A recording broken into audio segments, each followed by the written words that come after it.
고생 많으셨습니다. 매 이틀 동안 2시간 동안 계속 앉아 계시려고 힘드실 텐데 혹시 화장실 급하시면 중간에 가셔도 됩니다. 갔다 오셔도 되니까는 화장실 가는 척하고 집에 가셔도 뭐라고는 안 하겠습니다. 그러니까는 너무 이렇게 힘들게 앉아 있지 마시고 하나님도 아십니다. 그러니까는 혹시라도 급하신 분들은 그냥 자유롭게 이렇게 왔다 갔다 이렇게 하시면 되겠습니다. 처음부터 이런 말 하는 거 보니까 오늘도 길게 하겠구나라고 이렇게 그런 건 아니니까 오늘 목장 모임 있어서 오늘은 이제 절반만 말씀 전하고 같이 목장 나누면 할 거니까요. 아무튼 하나님께서 우리에게 새 은혜 부어줄 줄 믿고 우리 함께 나아갔으면 좋겠습니다. 불러불러 하는 부흥회가 아니라서 조금 죄송하긴 한데 아무튼 좀 첫날 우리가 얘기했지만 교회의 비전 그리고 우리의 사명, 사역의 방향들 이런 것들을 제가 함께 나누려고 이번에 부흥회라는 이름 하에 직분자 사역자 세미나라고 그랬죠. 그래서 그렇게 하게 되는 건 좀 양해해 주시고 아무튼 같이 우리가 비전을 같이 공유하고 그러니까 이번 집회에 참석하지 않으신 분들은 도대체 무슨 소리 하는 건지 아마 다른 소리 하실 수 있을 겁니다. 그런데 그렇게 되지 않고 들으신 분들이 같이 은혜를 나누고 함께 해주시면 좋겠습니다. 혹시라도 못 들은 거 있으면 교회 홈페이지 우리 유튜브 교회 찾아가면 다 동영상 올려져 있습니다. 그러니까 그거 보시면 되니까요. 그리고 혹시 뭐 PPT 자료 이건 제가 만든 건데 얼마든지 드릴 겁니다. 그러니까 궁금하신 분들 더 자세히 보고 싶은 분들은 저에게 오셔서 말씀해 주시면 제가 얼마든지 다 공유해 드릴 테니까는 필요하신 분들은 저희가 말씀하시면 되겠습니다. 자, 첫째 날 제가 이야기를 했습니다. 팬데믹, 코로나죠. 팬데믹은 사회 변화의 트리거, 방아쇠라고 그랬습니다. 그래서 정치, 경제, 사회, 문화, 예술, 종교 모든 면을 다 바꾼다고 그랬죠. 그게 우리가 5년 전에 겪었던 코로나라고 그랬습니다. 그런데 우리는 그냥 전염병, 질병이 왔다 갔다 정도로 생각하는데 그게 아니라 사실은 사회 전반에 미치는 엄청난 큰 변화의 물결이 일어나고 있다는 것. 그것을 우리가 알고 있어야 된다고 그랬죠. 그래서 결국 교회도 변해야 된다고 그랬습니다. 교회. 100년 동안 우리 교회 역사하셨던 하나님의 은혜는 너무나 소중한데 그것이 쓸데없다가 아니라 그때는 그렇게 역사하셨는데 지금은 다르다고 그랬죠. 그때는 맞고 지금은 다르다고 그랬죠. 그걸 알아야 된다고 그랬습니다. 그리고 어제는 그렇다면 변화된 세상에서 우리가 어떻게 교회가 대응해야 될 것인가를 이야기를 했습니다. 저도 압니다. 조금 불편한 얘기도 있을 수 있고 제가 특별히 누구를 콕 꼬집어서 하는 얘기는 아니지만 하지만 분명 우리가 들어야 될 이야기이기 때문에 제가 목적이시 누구를 아프게 하려고 하는 것이 아니라 어쨌든 전달을 한 겁니다.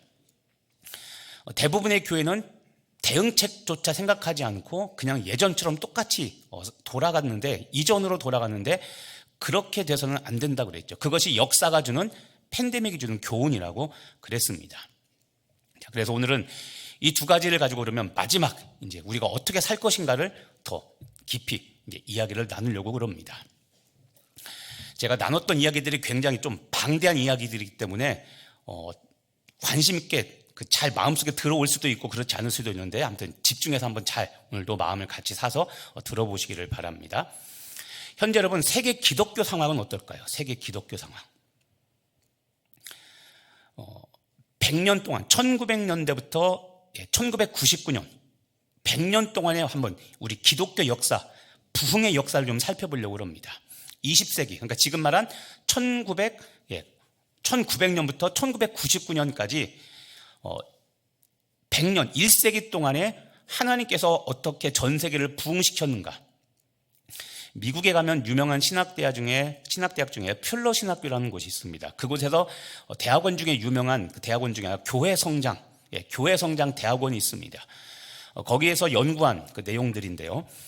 20세기 성령의 역사, 부흥의 역사를 볼 때 첫 번째 제1의 물결이라고 이름 짓는 기간이 있었습니다. 1900년부터 1900 약 50년까지. 시간이 딱 50년 맞아 떨어지는 것은 아니고 그냥 대략 그 정도 된다는 겁니다. 1900년부터 1950년까지 약 50년 동안 하나님께서는 어떻게 역사하셨냐면 기존 교회, 기존 우리가 말하는 교단들 있죠. 그런 교단에 방언, 은사 같은 이런 성령의 주로 은사적인 부분들, 성령의 능력들이 많이 나타나게 하셨습니다. 그래서 우리나라는 순복음 교단이라고 그러는데 외국으로 말하면 오순절 교단, 펜타코스타라고 말합니다. 오순절 교단이 생겨났습니다. 그래서 순복음교회에서 혹시 신앙생활 하신 분들은 알겠지만, 자, 순복음 특징이 있죠. 기도, 침묵기도 합니까? 방언기도 합니까? 방언을 하는데도 특별히 통성을 하면서 막 방언기도 하죠, 그렇죠? 그러니까 이제 특징입니다. 왜냐하면 지금 말했던 것처럼 50년 동안 방언이나 성령의 은사적인 부분들이 강력하게 나타나는 이런 현상들. 그래서 이런 은사적인 부분들을 가지고 교회가 부흥하고 복음이 전파되는 그런 역사들이 약 50년 동안 전 세계 모든 곳에서 모든 곳은 아니고 다양한 곳에, 많은 곳에서 그렇게 일어났습니다. 자, 두 번째, 제2의 물결이라고 말하는 것이 있습니다. 그게 뭐냐면 은사주의 운동이라고 말합니다. 조금 전에 앞에서는 오순절주의 운동이라고 했죠. 그런데 1960년부터 약 70년까지, 그러니까 50년 이후에 약 70년까지 한 10년에서 20년 동안 이때는 은사주의 운동이라고 부르는데, 이때는 오순절 교단의 그런 성령의 역사가 기존의 정통 교단에도 나타나기 시작했답니다. 무슨 말이냐면 좀 전에 말한 것처럼 우리나라는 순복음 교단 같이 그렇게 순복음 교단이 그런 성령의 은사나 방언, 이런 어떤 예언, 이런 성령의 은사들을 많이 강조하는데, 기존에 있던 교단들, 이게 옳다 나쁘다가 절대 아닙니다. 장로 교단을 중심으로 한 이런 기존의 교단들은 이런 성령의 역사를 잘 인정하지 않거나 잘 받아들이지 않았습니다. 그런데 순복음 교단도 아닌데 장로 교단 사람인데, 그리고 그것도 보수적인, 혹시 고신, 합신, 합동 이런 데서 혹시 신앙생활 하신 분 있습니까? 보수적인 교단? 보수가 나쁘다는 게 아닙니다. 그런 교단에서는 방언이나 이런 것들을 인정을 안 했는데, 그런 교단에도 방언의 역사가 나타나는 겁니다. 여러분들은 잘 모르겠지만 보수적인 교단은 방언이나 이런 것들을 인정을 안 했습니다. 저거 성경적인 거 아니라고. 목사님이 그렇게 설교했는데 어느 날 새벽 기도 때 목사님이 기도하는데 갑자기 자기 입에서 다다다다다다 랄랄랄라 이렇게 나오는 겁니다. 나는 이런 거 인정 안 하는 교단인데 이런 방언의 역사가 터져버린 겁니다. 처음에는 혼란이 왔는데 이제는 그런 일들이 정통 교단에, 보통 교단에 다 그냥 일반적으로 일어나니까 이거는 나쁜 게 아니구나 라고 인정을 하고 서로 이제는 합력하는 그런 일들이 이제 벌어진 겁니다. 특히 이때 은사주의 운동 1950년 이후에 70년대까지는 그래서 우리나라도 마찬가지입니다. 많은 교회들이 개척이 됩니다. 교회 처음에는 우리가 말하는 그 반지하 아니면 지하 아니면 상가 1층 이런 데서 교회 개척만 하면 2년 3년 안에 계속 부흥하는 역사들이 나타납니다. 이게 한국교회도 마찬가지였죠. 부흥회가 유행합니다. 부흥회. 아까도 말씀했지만 여러분들이 기대했던 불러불러 이런 부흥회가 아니라 그때는 이제 그런 부흥회였죠. 그런 부흥회를 통해서 성도들이, 장로교는 주로 사경회라고 많이 했습니다. 우리 성교교단은 부흥회, 순복음회는 이렇게 했죠. 근데 이런 부흥회들이 많이 열려서 여러분도 옛날에 그러지 않았습니까? 아까 넌 장로님하고 이야기했는데 그 얘기 하시는데, 옛날에는 부흥회 하면 자기네 교회 부흥회다 아니다 관계없이 옆집 동네에서 부흥회 하면 그 교회 다 갔잖아요. 심지어 그런 것도 있었습니다. 밥솥에 쌀 사가지고 그 교회 마당에서 밥 해 먹으면서 지내고 막 이렇게 그렇게 열정적으로 예수 믿고 복음 전했습니다. 그래서 그 결과 폭발적인 성장을 합니다. 대표적인 게 우리 한국교회를 보면 동일합니다. 세 번째, 제3의 물결 시대가 일어납니다. 1980년대 이후부터 지금까지 이제 적용이 된대요. 이때는 영적 전쟁 시대라고 말합니다. 처음에는 오순절주의 운동, 그 다음에 은사주의 운동, 세 번째는 영적 전쟁의 시대라고 말합니다. 80년대 이후에 이제 나타난 전 세계적인 그 큰 흐름 중에 하나가 뭐냐면, 세계 교계를 주름잡고 있던 미국 교회가 부흥의 역사도 일어납니다. 그리고 안타깝지만 이슬람이 서서히 이제는 세계 종교 중심에 이제는 머리를 디밀고 들어오기 시작합니다. 안타까운 건 전 세계가 80년대 후반부터는 이제는 교회가 정체되기 시작합니다. 그리고 교인 감소가 진행됩니다. 특히 유럽 교회 같은 경우는 이제 심각했죠. 지금까지 이어지는데 사실 지금 기독교는 부흥이라고 말하진 않습니다. 부흥되는 곳이 있는데 일부 지역만 부흥이 되지 전 세계적인 현상은 아닙니다. 그래서 기독교 오히려 감소로 봅니다. 오히려 가장 많이 부흥하는 종교는 이슬람입니다. 그래서 현재 기독교 전 세계적인 상황은 그다지 좋은 편은 아닙니다. 기상은 흐림입니다. 기상도는. 자, 그러면 한국 기독교 현황은 어떨까요? 한국 기독교 상황. 이미 첫째 날 아주 신랄하게 이야기를 했죠. 다른 이야기 한번 해보면요. 2005년에 한국교회 미래 리포트라는 책 하나가 나왔습니다. 한미준, 줄여서 한국 미래를 준비하는 모임, 줄여서 한미준인데, 한국 미래를 준비하는 모임이라는 목사님들이 만든 한 단체가 있습니다. 여기에서 한국 갤럽에 의뢰해서 2005년도까지의 한국 종교, 기독교, 특히 이제 중심으로 해서 한국 교회가 지금 어느 정도인가 아주 세밀한 조사를 했습니다. 근데 갤럽은 신뢰도가 있다고 그랬죠. 그래서 여기 있는 자료들을 우리가 좀 신뢰하고 믿을 수 있습니다. 그리고 둘째 날 이야기했는데 우리나라는 끝자리가 5로 끝나는 연도마다 그 종교 10년마다 그 통계청에서 조사한다고 그랬죠. 사회 전반적인 지표를 조사한다고 그랬습니다. 근데 그거에 맞춰서 딱 2005년에 갤럽이 통계청 조사와 함께 딱 발표를 했습니다. 근데 작아서 잘 안 보이겠지만 뭐냐면 그래프 중에 3개 중에 맨 왼쪽에는 빨간색 이게 기독교고 파란색이 그 불교고 주황색이 천주교입니다.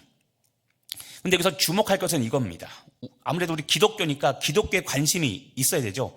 자, 작아서 안 보일 겁니다. 제가 글씨로 크게 해보면 20년간 종교 인구의 변화, 성도 수의 변화를 측정했는데 2005년에 딱 했더니 천주교는 약 10년 동안 74.4%가 증가했습니다.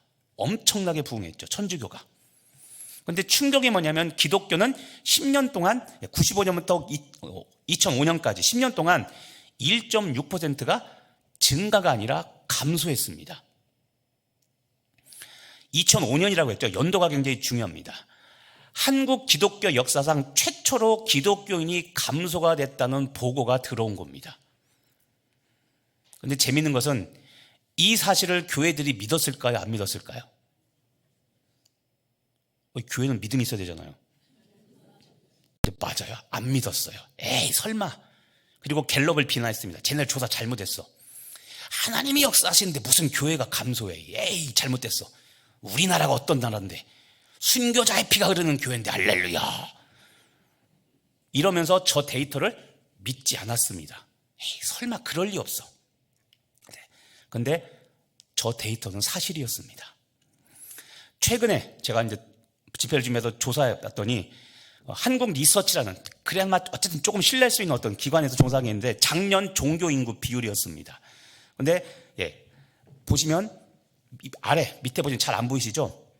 근데 쭉 그냥 이렇게 보시면요, 기독교 20%, 불교 10%, 천주교 11%입니다. 작년 말 기준으로 우리나라 종교 퍼센트인데 다행인 거는 기독교가 또 1등입니다. 어쨌든 어제도 잠깐 얘기했지만 코로나 지나고서 2002년에 조사했더니 기독교가 17%, 불교가 16%, 통계 조사 역상 처음으로 기독교가 불교를 앞질러서 불교가 되게 불쾌했다고 그랬잖아요. 그렇죠? 그런데 어쨌든 보니까 또 기독교가 1등은 맞습니다. 그런데 문제가 뭐냐면 위에 있는 겁니다. 자, 우리 첫째 날 이야기했는데 무종교인, 종교를 갖지 않는다가 역시 퍼센트는 조금씩 몇 퍼센트 차이 나는데 종교를 갖지 않는다는 사람이 어쨌든 절반 이상입니다. 그리고 청년 중에는 종교가 없다. 젊은 세대, 청년 중에는 20, 30대 청년들은 70%가 나는 종교 안 믿습니다. 싫습니다. 종교를 갖지 않고 있다고 보고가 들어온 겁니다. 이게 이제 우리나라에 지금 심각함이에요. 그래서 우리가 전도하기가 가면 갈수록 어렵다고 그랬죠. 이걸 알고 있어야 된다고 그랬습니다. 알고 있어야 우리가 앞으로 전도할 때 어떻게 할 것인가 전략을 짤 때 저와 여러분이 시간 낭비하지 않고 같이 마음을 맞춰서 이제 전략을 짜게 될 겁니다. 이분이 최윤식 박사님입니다. 목사님입니다. 사실은 박사님이기 전에 우리나라 최초의 미래학자입니다. 뉴욕에서 우리나라 최초로 미래학을 전공한, 그래서 박사학위를 딴 박사님이자 목사님이십니다. 이분은 아시아 미래 연구소라는 센터를 만들어서 계속해서 이분이 아주 큰 역할을 했습니다. 코로나 이후에 한국교회에 나아갈 방향들에 대해서 굉장히 많이 지침을 줬습니다. 이분이 쓴 2025 한국교회 다시 일어선다라는 이 책에 보면 한국교회 부흥 상황을 이분이 참 잘 정리해 놓으셨습니다. 제1 부흥기, 제2, 제3 부흥기 이렇게 세 개로 나뉘는데, 자, 제1 부흥기는 일명 사도행전 부흥기라고 말합니다. 사도행전에 나와 있던 그런 역사들이 우리나라 초기 기독교 역사에도 그대로 나타나서 사도행전 부흥기라고 부릅니다. 그래서 평양 대부흥 이후 1907년 이후에 한국 교회들의 이 성장, 부흥하는 이런 모습들인데요. 특징이 뭐냐면 열정적인 성경 읽기. 성경 3,000독쯤 하고 계십니까 혹시? 주보에도 빼고 알아주지 않냐 내가 왜 혹시 이렇게 변심하셨습니까 혹시? 근데 지금처럼 열심히 읽던 그게 지금 제1부흥기에 나왔던 그 우리들의 신앙의 형태입니다, 여러분. 지금 아셨죠? 초창기 우리나라는 열정적으로 성경을 읽었습니다. 그 다음에 첫사랑의 열정과 감동이 충만한 시대였죠. 그리고 교회가, 기독교가 사회의 소금과 빛, 빛과 소금의 역할을 정말 톡톡히 감당했습니다. 예전에 한번 얘기한 것 같은데, 그 일본에 가면 그 기록 일제시대 때 기독교인들을 잡아들이던, 박해하던 기록이 있는데 거기 뭐라고 되어 있냐면, 시장에 가서 정직하게 장사하는 사람들은 잡아들여라. 걔네들은 기독교인이라고 되어 있습니다. 시장에서 어떻게 장사하는 사람이요? 정직하게 장사하는 사람. 그게 저 때 믿었던 우리 선조들, 우리 할아버지 할머니들의 믿음이었습니다. 믿지고 파는데 이런 말도 하지 않습니다. 정직하게 했습니다. 왜냐하면 그게 거룩함이기 때문에. 우리들이 본받아야, 우리들이 회복해야 될 믿음입니다.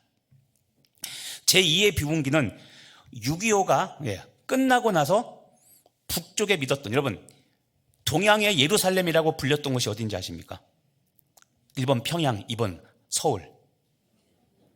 안타깝게도 서울이 아니라 평양입니다. 동방의 예루살렘이라고 불렸던 곳은 평양입니다. 자, 6.25가 나니까 북쪽에 있는 사람들이 신앙생활 할 수 있습니까? 없습니까? 못하죠.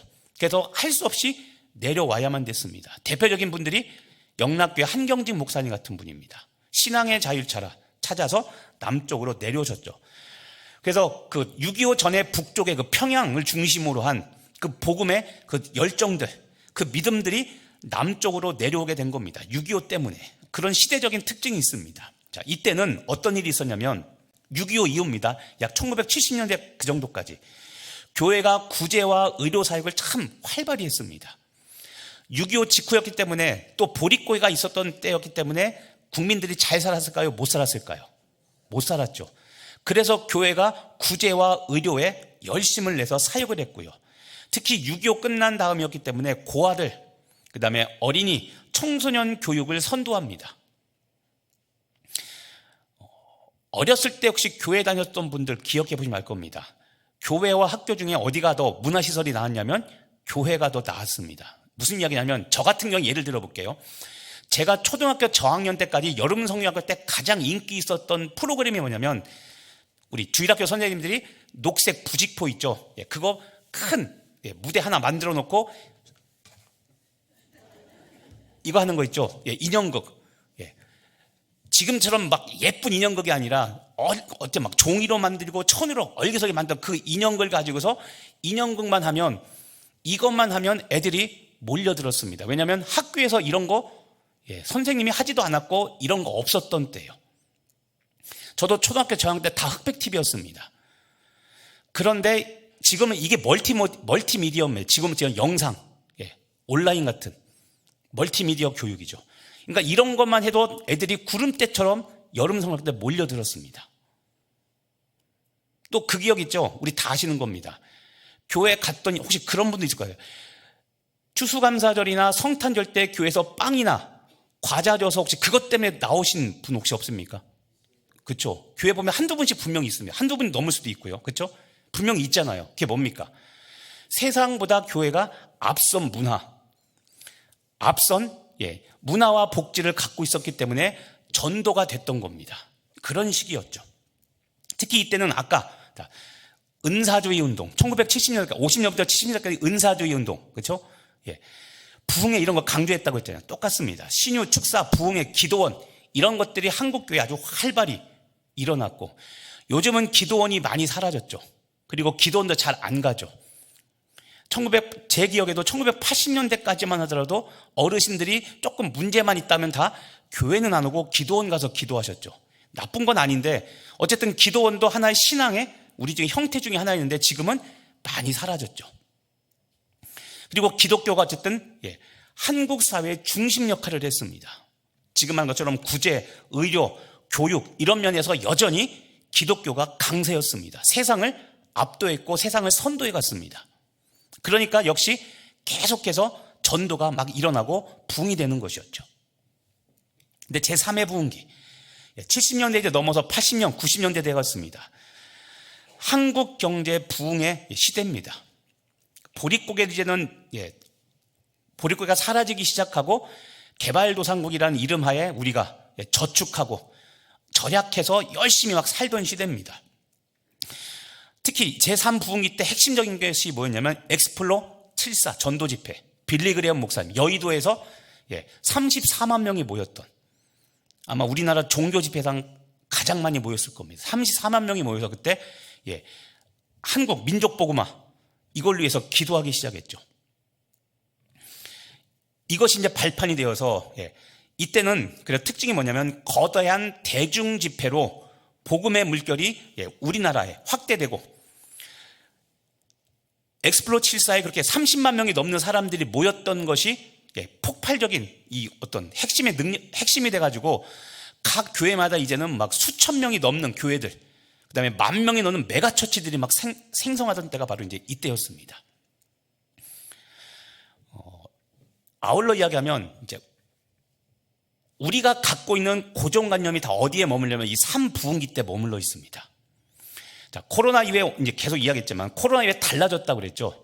그리고 지금도 한국 교회 상황들이 얘기했지만 지금은 여러분 이런 폭발적인 성장이 일어납니까? 안 일어납니까? 안 일어나죠. 오히려 35년, 40년 이후에 인구도 급감하고 교인 수도 급감하는 지금 문제를 우리가 겪게 된다고 그러죠. 피할 수 없는 일이라고 그랬죠. 근데 우리의 고정관념이 다 어디에 박혀 있냐면 지금 이 3부흥기 때 그때의 모습을 우리는 많이 생각하고 있습니다. 그래서 이 생각을 바꿔야 된다는 겁니다. 코로나 이후에. 왜냐하면 한국은 그런 상황이 지금 아니기 때문에. 자, 이거를 그래프로 보면 이렇습니다. 1907년 평양 대부흥 운동, 이때부터 약 1990년대까지 어쨌든 교회는 지속적으로 계속 성장합니다. 그러다가 1990년이 되어서 95년 사이에 급속도로 성장하던 그래프가 기울기가 굉장히 완만해집니다.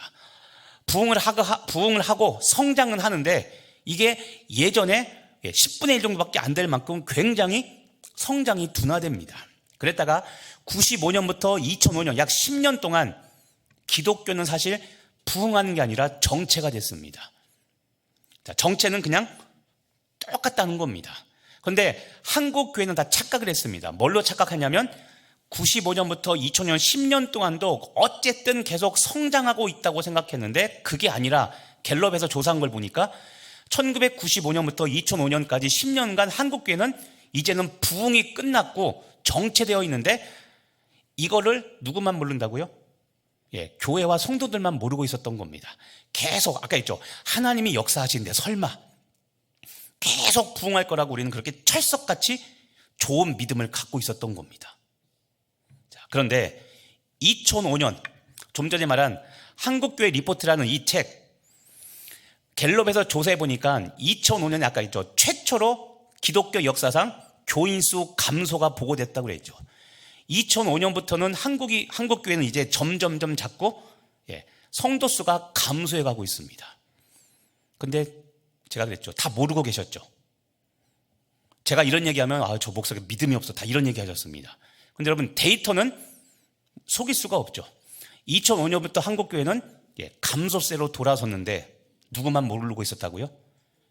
교회와 성도만 모르고 있었습니다. 그래서 아까 말씀드린 것처럼 2005년 공식적으로 기독교 세태를 처음으로 확인했다고 그랬죠. 또 하나 가슴 아픈 사연들 이야기하면 성결신문에 나왔던 건데 사실 우리 교단 이야기는 아닌데 곧 닥칠 우리 교단의 이야기입니다. 그게 뭐냐면 예장 합동 측 교단 현황입니다. 2038년까지 담임 목사 8,063명이 은퇴랍니다. 그런데 남아있는 부목사는 3,416명입니다. 절반이 됩니까? 안 됩니까? 자, 이게 내 아들 부목사 하는데 드디어 담임 목사 가겠구나. 그게 아니라 여러분 합동측 같은 경우에 절반도 안 되는 교회들이 누가 없어요? 담임 목사가 없어져요. 38년 되면 합동측은 지금 이렇습니다. 여러분 이런 거 상상해 보셨습니까? 정말 심각하죠. 이게 지금 우리 한국 교회가 직면한 상황인데 교회가 교단이나 이런 말을 못합니다. 충격받아서 교회 더 안 나올까 봐. 근데 여러분 우리가 받아들여야 될 현실이에요 이게.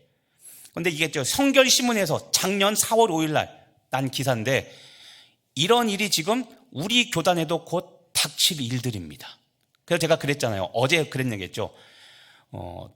두 개 교단 백석하고 순복음 교단은 담임 목사 은퇴를 5년 더 연장해서 75세까지 했다고 했죠. 어제도 제가 그 얘기했죠. 지들끼리 오래 헤쳐먹으려고 한 게 아니라 농촌교회 상황이 너무나 급박하기 때문에 그래서 그런 얘기 있잖아요. 백석교단은 전제 조건을 단서 조건을 달았다고 그랬잖아요.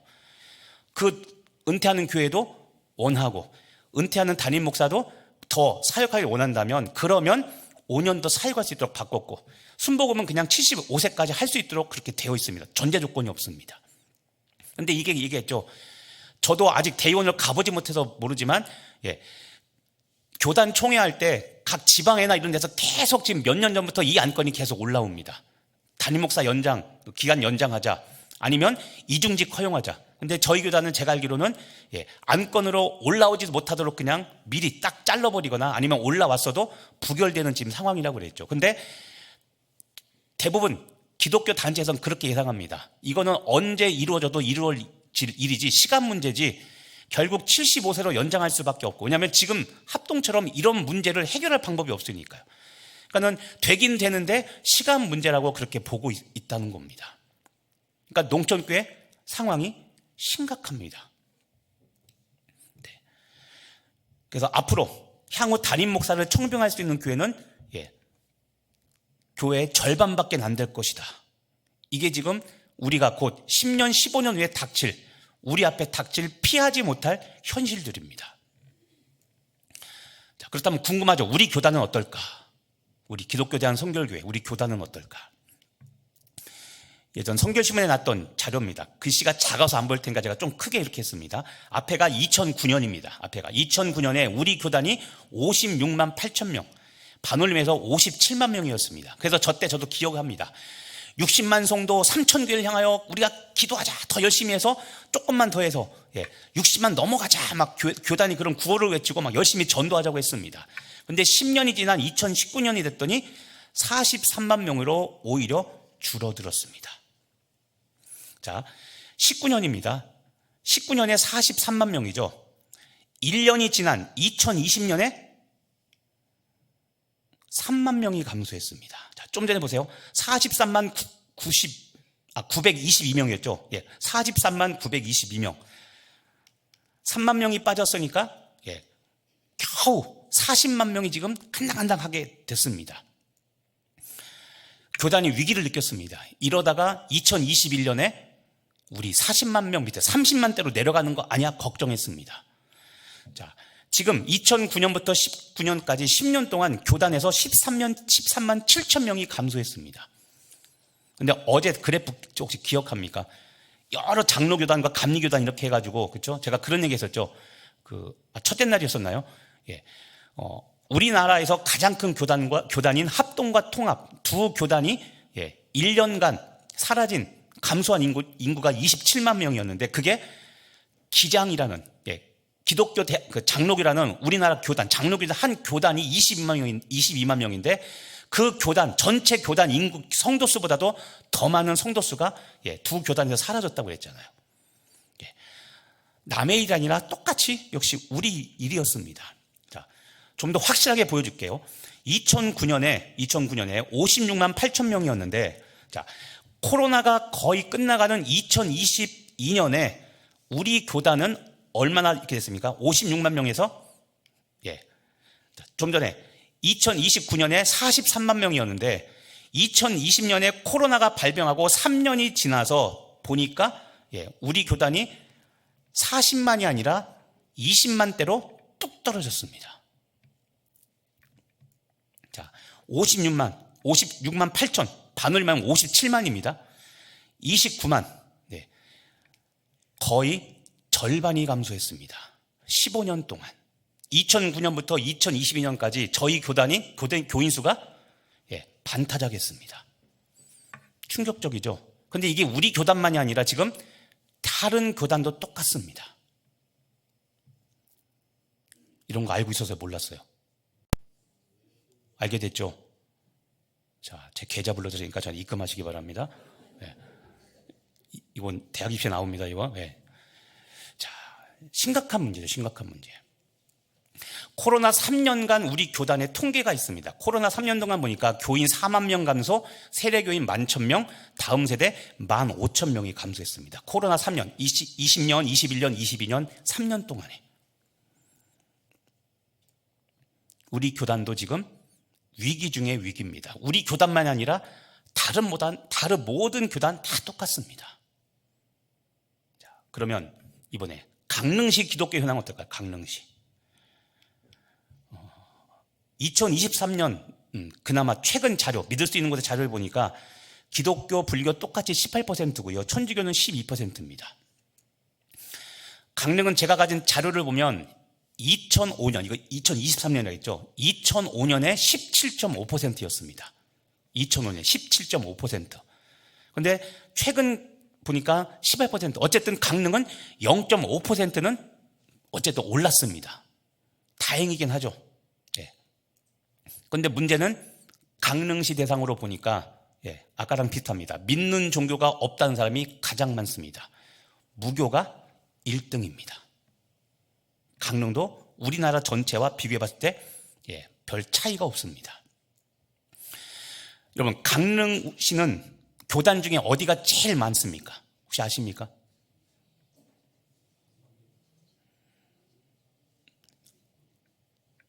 삼지 선대행을 할게요. 1번 신천지, 2번 통일교, 3번 감리교. 어려운 문제는 어떻게 알았어요? 감리교가 제일 많은 걸로 제가 알고 있습니다. 근데 왜 그러냐면, 선교학 중에 교계이양이라는 이 한자입니다. 교계이양이라는 게 있는데 이게 뭐냐면 가로치는 게 선교지 분할협정입니다. 현교지 분할협정. 우리나라 최초의 복음을 가지고 온 분들은 언더우드와 아펜잘로, 장로교와 감리교 목사님입니다. 그리고 이제 나중에 우리 성결 교단도 자생해서 생기기도 했고 나중에 침례교도 들어오게 했는데 선교사들끼리 복음을 열심히 전하는데 과잉 경쟁이 일어납니다. 과잉 경쟁. 그래서 서로 다른 교파, 선교사들끼리 120년에 모여서 회의를 합니다. 야, 우리 이거 하나님의 복음을 위한 건데 우리 선의의 경쟁을 하자. 이렇게 싸울 필요 없지 않느냐. 그러니까 그런 거죠. 예를 들어서 장로교 교인, 강릉 장로교회 교인이 저희 집에 와서 떡 하나 주면서 이번 주 교회에 오면 떡 하나 더 주지롱 이렇게 하고 갔습니다. 근데 똑같은 저한테 다음 날 감리교인이 와가지고 우리 교회만 떡 하나 주고 상추도 한 단 줄게 이렇게 되는 겁니다. 그러니까는 자꾸 서로 선의의 경쟁을 하다 보니까 비용을 더 지출하고 전도 대상자는 교회는 안 가고 계속 전도 물품만 받죠. 그러니까 이런 일들이 벌어지니까 우리 선의의 경쟁을 하자라고 해서 우리나라 팔도를 교단이 나눕니다. 근데 제가 빨간 거 세놨죠. 자, 북감리교, 남감리교 어디 맡았습니까? 그죠? 강원도를 맡았죠. 그래서 강원도는 주로 감리교단이 많이 와서 교회를 개척하고 해서 지금 감리교회가 제일 많은 겁니다. 그래서 제일 먼저 어디가 들어왔어요? 강릉에. 제일 먼저 세워진 교회. 그렇죠. 중앙감리교회죠. 그래서 거기가 1등, 2등은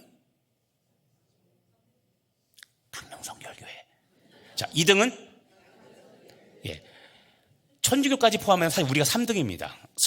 성당이 우리보다 조금 더 먼저 생겼습니다. 근데 어쨌든 교회만 놓고, 기독교만 놓고 본다면 저희 교회가 강릉에서 두 번째로 세워졌죠. 자, 그래서 현재 강릉시는 복음화율이 17.5, 약 아니면 18% 정도고요.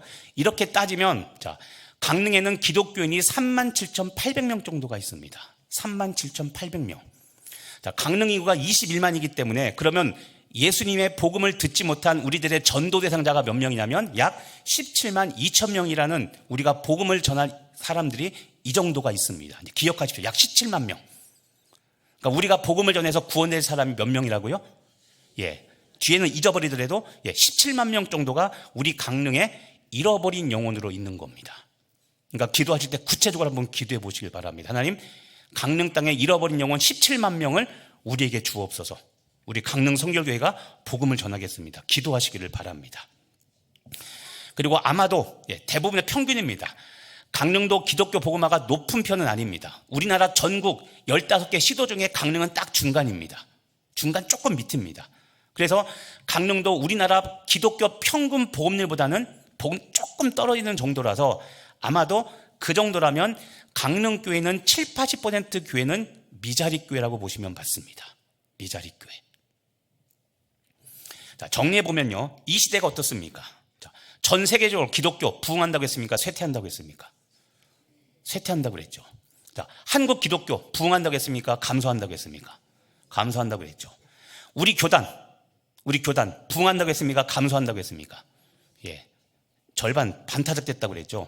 자, 강릉 부흥한다고 그랬습니까? 아니면 그냥 어렵다고 했습니까? 그렇죠. 쉽진 않다고 그랬죠.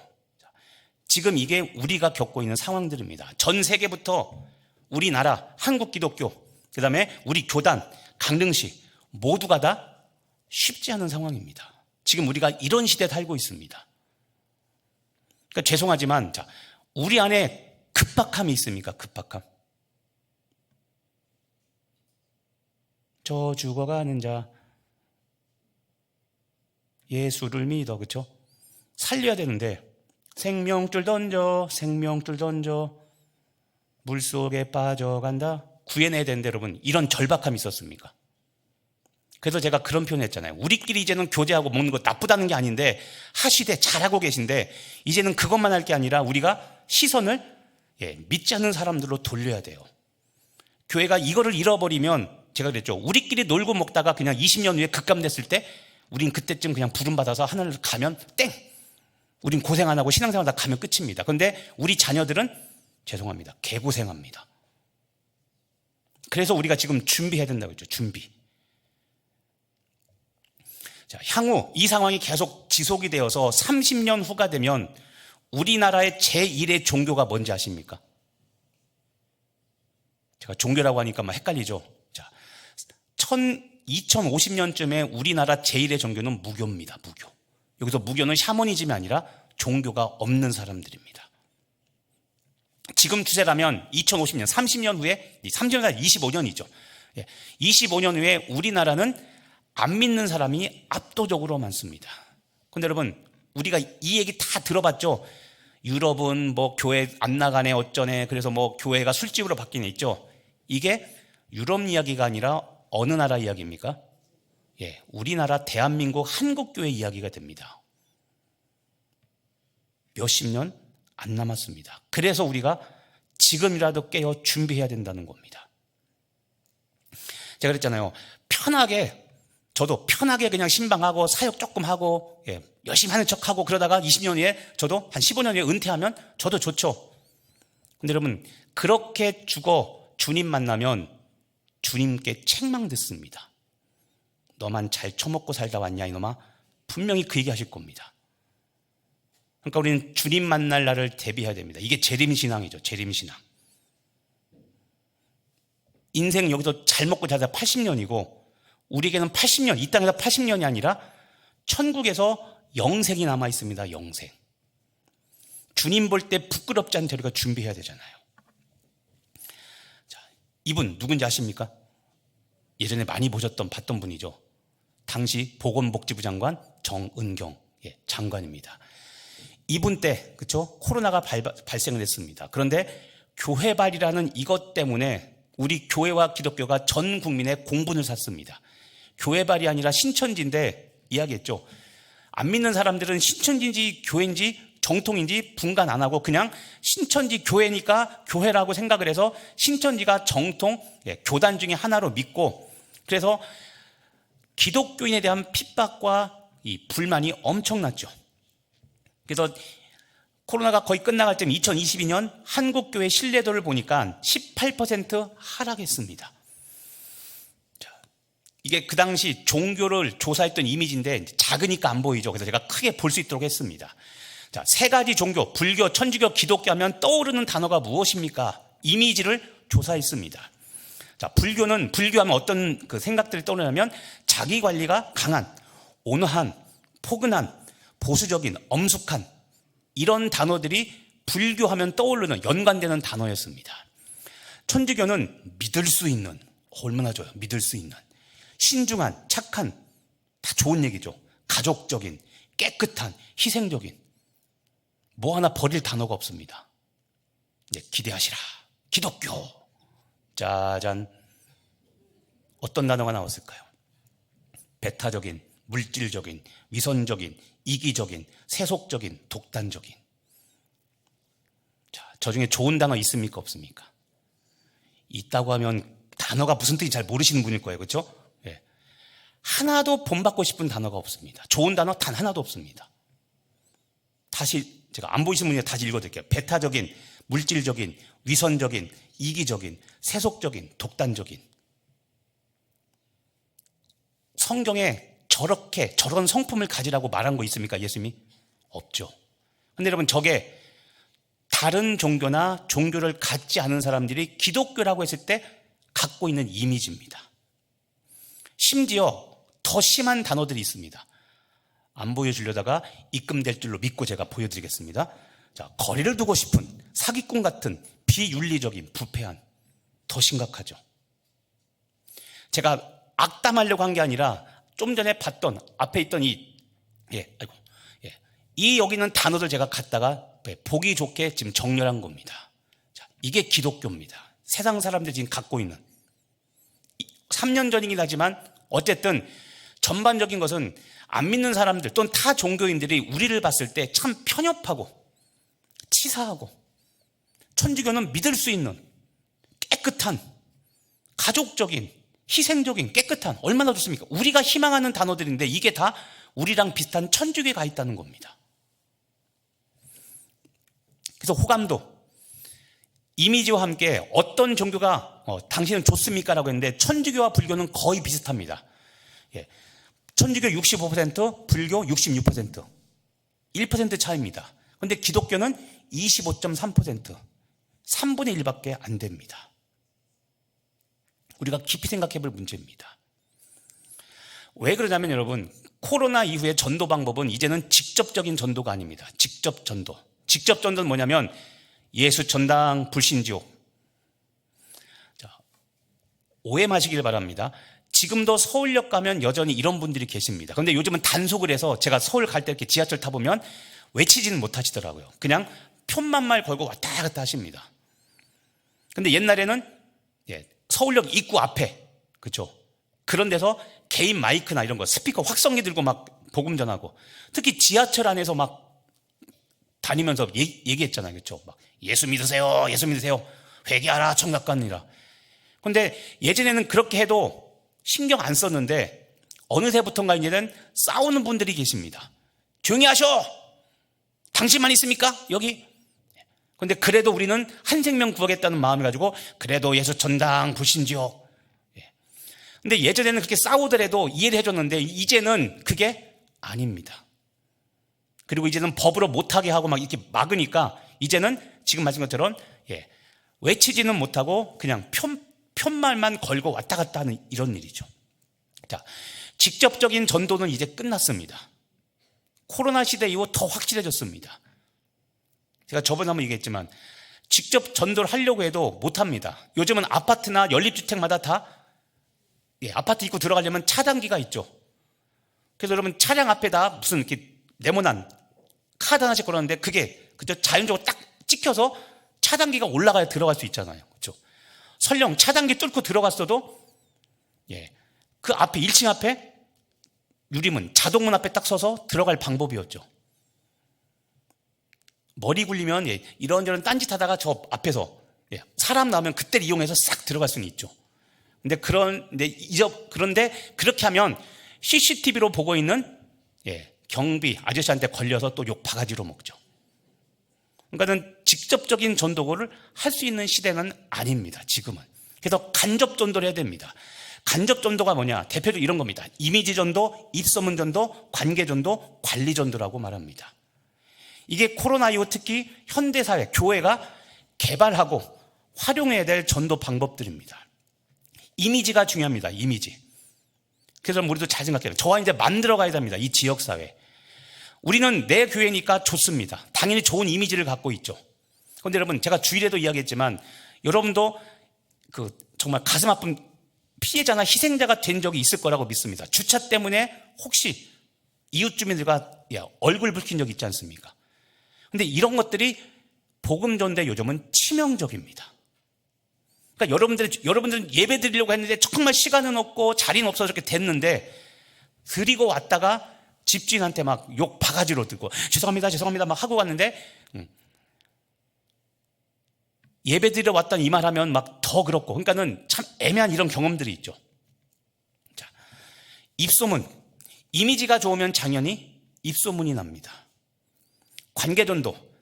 관계전도는 내가 잘 아는 사람을 중심으로 해서 복음을 전하는 겁니다. 자, 직접 전도는 지나가는 사람들, 나와 아무런 관계없는 제3자들 향해 그냥 일방적으로 외치는 겁니다. 근데 그런 말 듣고 돌아오지 않는다는 겁니다, 요즘은. 그렇겠지만 요즘은 공공장소에서 소리치면 누군가 시민이 경찰한테 신고해서 그 건물 관리하는 아저씨가 오거나 아니면 경찰이 와서 여기서 이러시면 안 됩니다라고 자꾸 하시면 입건됩니다라고 이야기를 하게 되죠. 그래서 우리가 생각해 볼 문제입니다. 자, 코로나 이후에 특히 첫째 날 그런 게 있죠. 코로나는 우리 삶 자체 모든 것들을 사회를 다 바꾼다고 그랬습니다. 코로나 이후에 우리나라가 특히 완전히 한쪽으로 막 더 급속도로 전진해가는 게 있습니다. 그게 뭐냐면 아날로그에서 디지털로 바뀌어가는 겁니다. 지금 세상이. 특히 우리나라가 더더욱 그렇습니다. 어르신들은 핸드폰, 그렇죠? 어르신 중에 012 쓴 분 없죠? 다 바뀌었죠. 010으로, 그렇죠? 거의 다 바뀌었을 겁니다. 그리고 핸드폰이 2G폰, 3G폰 이런 거 아니죠? 다 스마트폰입니다. 그런데 무시하는 게 아니라 2G폰이든 스마트폰이든 사용하는 것은 거의 다 통화, 문자 이런 것들만 하죠. 어르신들의 특징입니다. 그런데 나 스마트폰 기능 없으니까 2G폰 쓸래라고 해도 쓸 수가 없습니다. 왜냐하면 2G폰을 팔질 않아요. 2G폰 기지국이 없기 때문에. 그러니까 좋든 싫든 다 스마트폰을 써야만 됩니다. 세상이 급속도로, 특히 AI, 그렇죠? AI. 얼마 전에 삼성에서 S25 막 나왔다고 하는데 더 발전된 AI 기능들. 자, 코로나가 가져온 변화가 무엇이냐면 아날로그 시대에서 디지털 시대로 바뀌는 거라고 저는 생각을 합니다. 지금 그 처음 출발점에 우리가 섰고 이미 진행되는 그 과정 중에 물살을 타고 지금 우리가 가고 있습니다. 그래서 팬데믹이 가져온 경계선에 우리는 이제 아날로그에서 디지털로 계속 넘어가고 있는 중입니다. 코로나가 끝나는데 중요한 데이터 하나가 있습니다. 3가지를 주목하시길 바랍니다. 코로나 기간 동안 성장한 교회들을 연구해 봤더니 공통점 3개가 있었습니다. 첫 번째, 교회 역사가 짧은 교회들이 코로나 때 부흥했습니다. 첫 번째부터 속상하시죠? 근데 우리가 잘 받아들여야 됩니다. 왜냐하면 여기서 우리가 지혜를 얻을 수 있기 때문에 그렇습니다. 왜 교회 역사가 짧은 교회들이 코로나 때 부흥했을까요? 요동하지 않고. 이것 때문에 그렇습니다. 변화 가능성이 높았기 때문입니다. 변화 가능성. 다른 말로 하면 예배, 사역에 대한 변화 저항성이 낮았습니다. 자, 좀 학술적인 용어인데 이런 겁니다. 전통적인 교회일수록 뭐 하나 바꾸는 거 쉬울까요? 어려울까요? 그런 게 다니니까 알고 계신 건가요? 근데 솔직히 이야기하지만, 자, 불편한 진실입니다. 하지만 우리 이야기해야 됩니다. 자, 전통적인 교회일수록 뭐 하나 바꾸기 어렵습니다. 예배 순서 하나 바뀌었다가 잘립니다. 근데 여러분들은 잘 견뎌줘서 감사합니다. 새벽 기도 때 주기도문 사도신경 안 해도 그냥 이해해 주셔서 감사합니다. 왜냐하면 기도 시간은 제발 더 달라고 해서 제가 그냥 없애버린 겁니다. 알겠다고. 예. 기도에 대한 열망. 예. 기도가 중요하지 주문해오는 게 중요하지 않잖아요. 그래서 과감히 뺐습니다. 자, 인정할 건 인정해야 됩니다. 역사가 짧은 교회일수록 전통이 많지 않고 얽매인 게 없기 때문에 변화가 빨리빨리 가능했습니다. 전통적인 교회일수록 영상 예배 더 저항이 컸습니다. 그게 어떻게 예배냐고. 여러분을 무시하는 게 아니라 평신도들이 막 신학을 이야기하면서 어떻게 저게 예배가 될 수 있냐. 자, 여러분 생각은 다 다를 수 있는데 그거 논쟁하는 동안 전통적인 교회가 그거 논쟁하는 동안 생긴 지 얼마 안 된 교회들은 빨리빨리 영상 예배로 전환해서 주일날 은혜 받는데 아무런 문제 없게 했습니다. 그러니까 영성의 손실이 일어나지 않았습니다. 다른 말로 하면 위기 대처 능력입니다. 위기 대처 능력. 우리도 그래서 잘 생각해야 됩니다. 위기 대처 능력이라고 했죠. 자, 전문가들이 말하는 게 이겁니다. 코로나가 조만간 또 생기지 말라는 법이 있습니까? 없습니까? 그렇죠? 알 수 있는 분 있습니까? 혹시? 언제 생길지 모르잖아요. 그러면 코로나를 겪으면 이번 3년 동안에 우리가 이 겪었던 것을 경험으로 해서 혹시라도 다음에 또 생기면 빨리빨리 우리가 그것을 알고 대처 능력을 키워야 되는 겁니다.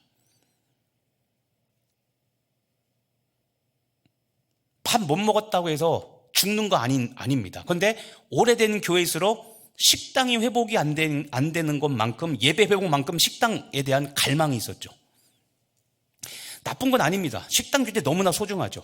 그런데 자, 본질과 비본질을 잘 구별해서 아까 얘기했죠. 그들은 기존 교회들이 영상 예배 드려야 되느냐 말아야 되느냐 이거 갖고 싸우는 동안에 빨리 영상 예배로 전환해서 신앙생활하는데 지장 없이 또 목장을 통해서 나누는 거, 삶, 교제하던 거 아무런 문제 없이 다 해결했던 겁니다. 우리도 주의 깊게 새겨들어야 될 역사가 주는 교훈입니다. 두 번째, 코로나 때 붕한 교회의 특징이 뭐냐면 목회자 연령이 낮은 교회였습니다. 앞에 것과 비슷하게 연관이 될 겁니다. 목회자가 나이가 연세가 높을수록 변화 대처 능력이 떨어지고 문화 습득 능력이 떨어집니다. 그러니까 자꾸 현장 예배를 고집하고 지금 쓰러져가고 지금 아파하는 성도들을 돌아보려고 하기보다는 현장 예배 드린 것에 목숨 걸고 자꾸 기회를 놓쳐갔던 겁니다. 진취적인 40대, 50대 목회자들이 있는 교회들이 부흥을 했습니다. 지금도 아니지만 목회자 연령이 낮을수록 변화와 혁신 가능성이 높기 때문에 그랬습니다. 그래서 사회적인 변화를 빨리 인식하고 신속히 반응을 해서 사역과 예배에 적용을 했습니다. 그러니까 우리도 생각을 조금씩 다른 관점에서 해봐야 됩니다. 지금도 얘기했지만 여러분 가운데 현장 예배만 예배고 영상 예배는 예배가 아니다라고 생각하시는 분이 있을 수 있습니다. 자, 옳고 그른 걸 제가 따지고 싶진 않습니다. 그런데 이럴 때는 영상 예배도 드릴 수 있구나. 코로나를 통해서 우리가 교훈을 얻고 행이라도 다음에 그런 일이 벌어지면 신학적 논쟁은 좀 뒤로 하고 빨리 예배를 드리는 쪽으로 해서 영상으로도 예배를 드려 하나님과의 친밀함, 다른 어떤 사역이나 이런 교제를 통해 성도들끼리의 교제를 할 수 있는 문을 열어놔야 된다는 겁니다. 세 번째, 어제 나왔던 핵심적인 내용입니다. 역시 소그룹을 잘 유지한 교회들이 코로나 기간 동안 부흥했습니다. 어제도 그 얘기했죠. 조사를 해보니까 예배, 사역, 봉사, 전도, 소속감 모든 것들이 목장에 소속되어서 활동했던 사람들이 그렇지 않은 사람보다 5배 이상 높았다고 그랬죠. 그래서 코로나 기간 동안에 신앙을 잃어버리지 않고 예배 열심히 드리고 봉사도 하고 오히려 아무런 영향을 받지 않았던 사람들이 소그룹, 목장, 구역에서 잘 활동을 했던 사람들이었다고 그랬죠. 이번 주 화요일에도 우리 교단 신길교회, 이기용 목사님이 신길교회에서 큰 목회자들 세미나 하나가 열렸습니다. 국민일보 목회자 포럼이 거기서 열렸는데 신길교회에서 6개 주제를 가지고 전문가들이 나와서 또는 현장 목회자들이 나와서 이제 세미나 포럼을 했습니다. 근데 6개 주제를 보십시오. 첫 번째, 예배와 소그룹. 그쵸? 우리 지금 목장 구역입니다. 그 다음, 돌봄 설교, 변증 목회, 전도 사명, 지역 섬김. 지역 섬김도 어제 이야기했죠. 지역 목회를 앞으로 교회가 해야 된다고. 지역 주민과 지역 사회에 떨어져서는 교회가 부흥되지 않고 전도가 되지 않습니다. 그래서 지역 섬김에서 나오고 이음 세대, 다음 세대 이야기입니다. 이 6가지가 포럼의 주제였습니다. 그런데 코로나와 밀접한 관계가 있고 제가 이야기했던 내용들이 다 여기에 연결되어 있죠. 자, 그래서 코로나가 끝나고 나서 교훈입니다. 한국 교회는 성장 중독 그리고 숫자 중독에서 제발 벗어나야 된다고 그럽니다. 자, 성장 중독, 양적인 성장을 추구하는 겁니다. 양적인 성장. 코로나를 겪으면서 또 한국교회가 깨달은 것 하나가 있습니다. 무엇이냐면 코로나를 겪어보니 교회에 안 나오는 성도들이 있었죠. 그런데 물론 그들 중에 대부분은 죄송하지만 주일 예배 잘 안 나오거나 이런 분들이었는데 보니까 의외의 사람들도 있었습니다. 코로나를 겪어보고 나니까 사람들이 이제는 교회 부흥이나 숫자나 이런 것에 대해서 다시 보게 되었습니다. 양적 성장이 중요한 게 아니라 질적인 성장도 고려해야 된다는 것을 알았습니다. 왜냐하면 좀 전에 코로나 기간 동안 부흥했던 성도들을 보니까 다 질적으로 영적으로 괜찮은 사람들이 역시 끝까지 버티더라라는 겁니다. 숫자 중독. 우린 무조건 숫자가 많으면 좋은 거라고 생각했습니다. 그래서 배가 부흥. 그런데 인구도 감소하고 교인 수도 감소하는 시대를 보니까 이제는 그게 아니다라는 것을 깨달았습니다. 우린 사도행전 이런 것들을 보면 복음을 전하면 베드로가 복음을 전하면 하루에 5,000명이 회개하고 돌아왔다 이런 숫자들을 보는데 자, 여러분 사도행전에서 중요한 부흥의 개념이 있습니다. 양적 부흥이 우선일까요? 질적 부흥이 우선일까요? 헷갈리죠? 무엇일까? 자, 사도행전에 보면 양적인 부흥도 분명히 있습니다. 그런데 양적인 부흥을 추구한 적은 없습니다. 질적인 부흥을 추구했을 때 양도 늘어났습니다. 그래서 성경은 어떻게 이해해야 되냐면 한 사람이 예수를 온전히 믿고 구원받아 예수님을 닮은 사람이 되는 것. 그냥 아무것도 모르고 무조건 믿는 것이 아니라 예수님을 구주로 영접하고 믿어서 그 사람이 뿌리를 내리고 영적 아비까지 자라는 단계까지 나갈 때 그때 그 사람 한 명이 성장할 뿐만 아니라 그 사람을 통해 우리가 말하는 전도되는 사람이 많다라는 거. 그러니까는 양적 부흥은 부흥 전에 질적인 부흥이 먼저다라는 것이 성경적인 부흥의 방법입니다. 그런데 한국은 이거보다도 수적인 부흥을 먼저 앞세웠던 겁니다. 그래서 우리가 돌아봐야 됩니다. 내가 예수 그리스도 안에서 성장하고 있는가? 이번 주 시니어 목장에서 이야기했죠. 요한일서에 영적 성장 단계가 있다고 했습니다. 갓난아이, 어린아이, 청년, 아비. 내 나이, 내 육체적인 나이에 걸맞는 내 영적인 나이가 그렇게 되어 있는가? 직분 높다고 영적으로 성숙한 거 아닙니다. 제가 충격적인 이야기하면 저는 부목사 생활하다가 구원의 확신 없는 부목사도 만났습니다. 깜짝 놀랐습니다. 그분 지금도 어느 교회에서 사역하고 있습니다. 이름이 알고 싶으면 계좌번호 적으십시오. 입금되면 알려드리겠습니다. 충격적인 얘기지만 사실입니다. 물론 기도하기는 그분은 지금은 예수님 믿겠지라는 마음은 물론 있고 그렇게 기도합니다. 자, 또 우리가 깨달을 것 있습니다. 단기적인 불안을 넘어 장기적인 비전을 향해 이제는 우리가 한국교회가 나아가야 된다는 겁니다. 단기적인 불안, 코로나 때문에 겪었던 인구 감소, 성도 감소, 헌금 감소 이런 것들. 그런데 그런 거 불안에 떨지 말고 장기 계획입니다. 장기 계획, 중장기 계획. 이거를 세워서 교회가 이제는 지역사회와 지역 주민들을 어떻게 전도하실 것인가. 이 전략, 스트레치를 마련하라는 겁니다.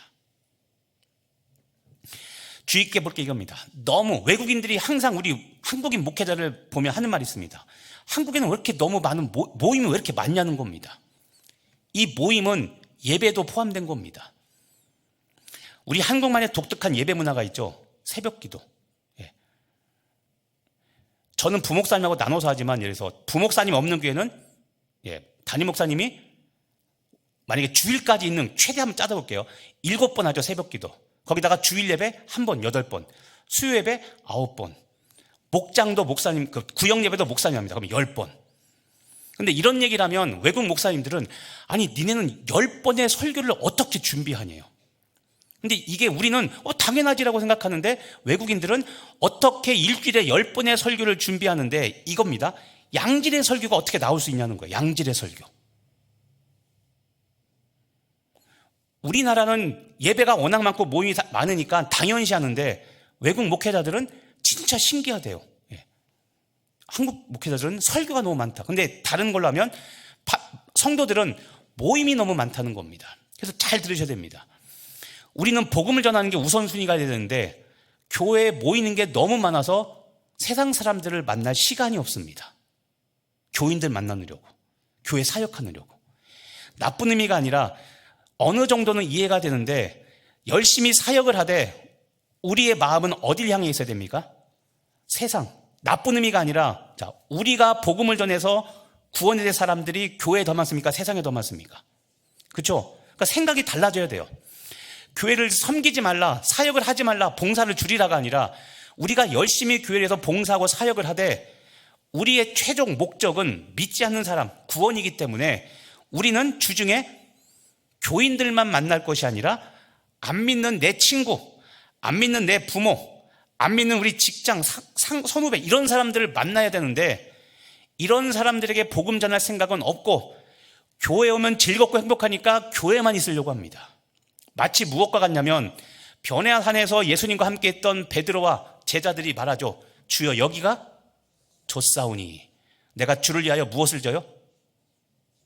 초막. 그렇죠. 지금 펜션 3개를 지어서 하나는 주님 거 명의 등록하고 하나는 내 거 이렇게 하겠다. 여기서 살고 싶다는 겁니다. 변화되다가 예수님의 거룩한 변화된 모습을 보고 여기서 내려가기 싫은 거예요. 근데 예수님이 참 썰렁합니다. 밤 깊도록 동산 안에 주와 함께 있으려 하나 괴로운 세상에 처음 들어보는 찬양입니까? 괴로운 세상에 할 일 많아서 어떻게 하라고요? 날 가라고 명하신다고 했잖아요. 쓸데없는 짓 하지 말고 가라는 겁니다. 어디로 가요? 세상으로.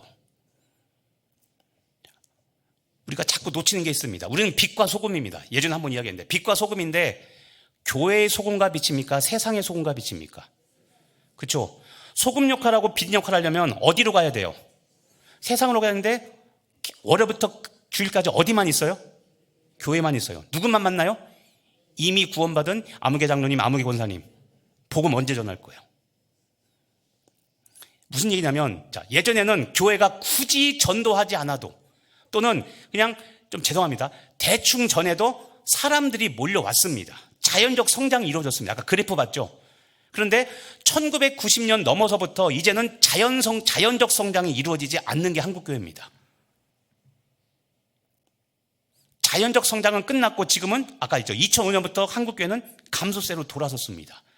이 말은 우리가 이제는 죽기 살기로 세상에 나가서 복음을 전해야 된다는 겁니다. 그런데 그 사명 다 망각하고 우리끼리 교제, 우리끼리의 사역의 방향이 전환돼야 됩니다. 그렇지 않으면 살아남지 못합니다. 아까 얘기했죠. 천국 가서 주님 만났을 때 주님이 너 뭐 하다 왔냐? 분명히 이 말씀할 겁니다. 내가 너 구원한 거는 너랑 똑같은 인간들 구원하라고 하는데 너 뭐 하다 왔냐? 반드시 이 말 들을 겁니다. 한 번을 모이더라도 그래서 의미 있는 모임으로 모이라고 그럽니다. 자, 우리 모든 기독교인들이 불변의 진리로 삼고 있는 게 있습니다. 히브리서에 있는 말씀입니다. 모이기를 피하는 자들의 습관과 같이 하지 말라. 그래서 어떻게 해서든 뭐 해야 된다?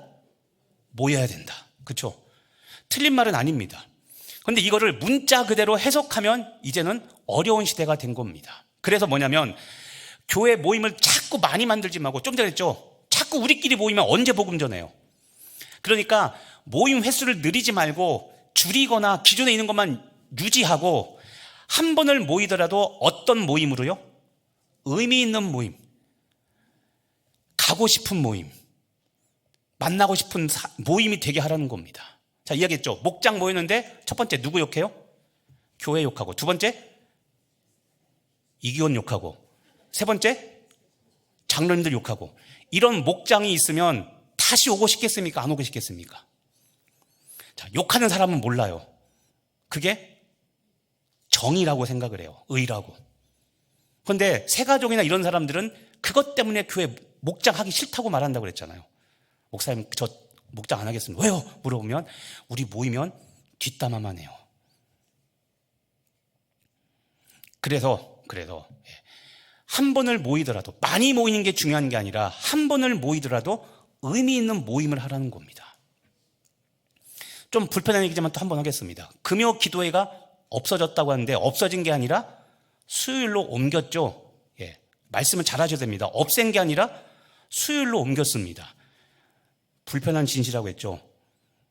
금요 기도회 제가 2달간 와서 봤는데 죄송하지만 20명, 15명 참석합니다. 금요일에. 자, 누굴 찍어서 하는 거 아니니까는 불편하시더라도 그냥 듣고 새기시길 바랍니다. 자, 열심을 해서 금요 기도하는 거, 기도하신 분들 있는 거 아는데, 자, 이렇게 기도하는 거는 의미가 덜합니다. 자, 그래서 수요일에 옮겼습니다. 죄송한 건 제가 목장 때문에 수요 설교가 좀 깁니다.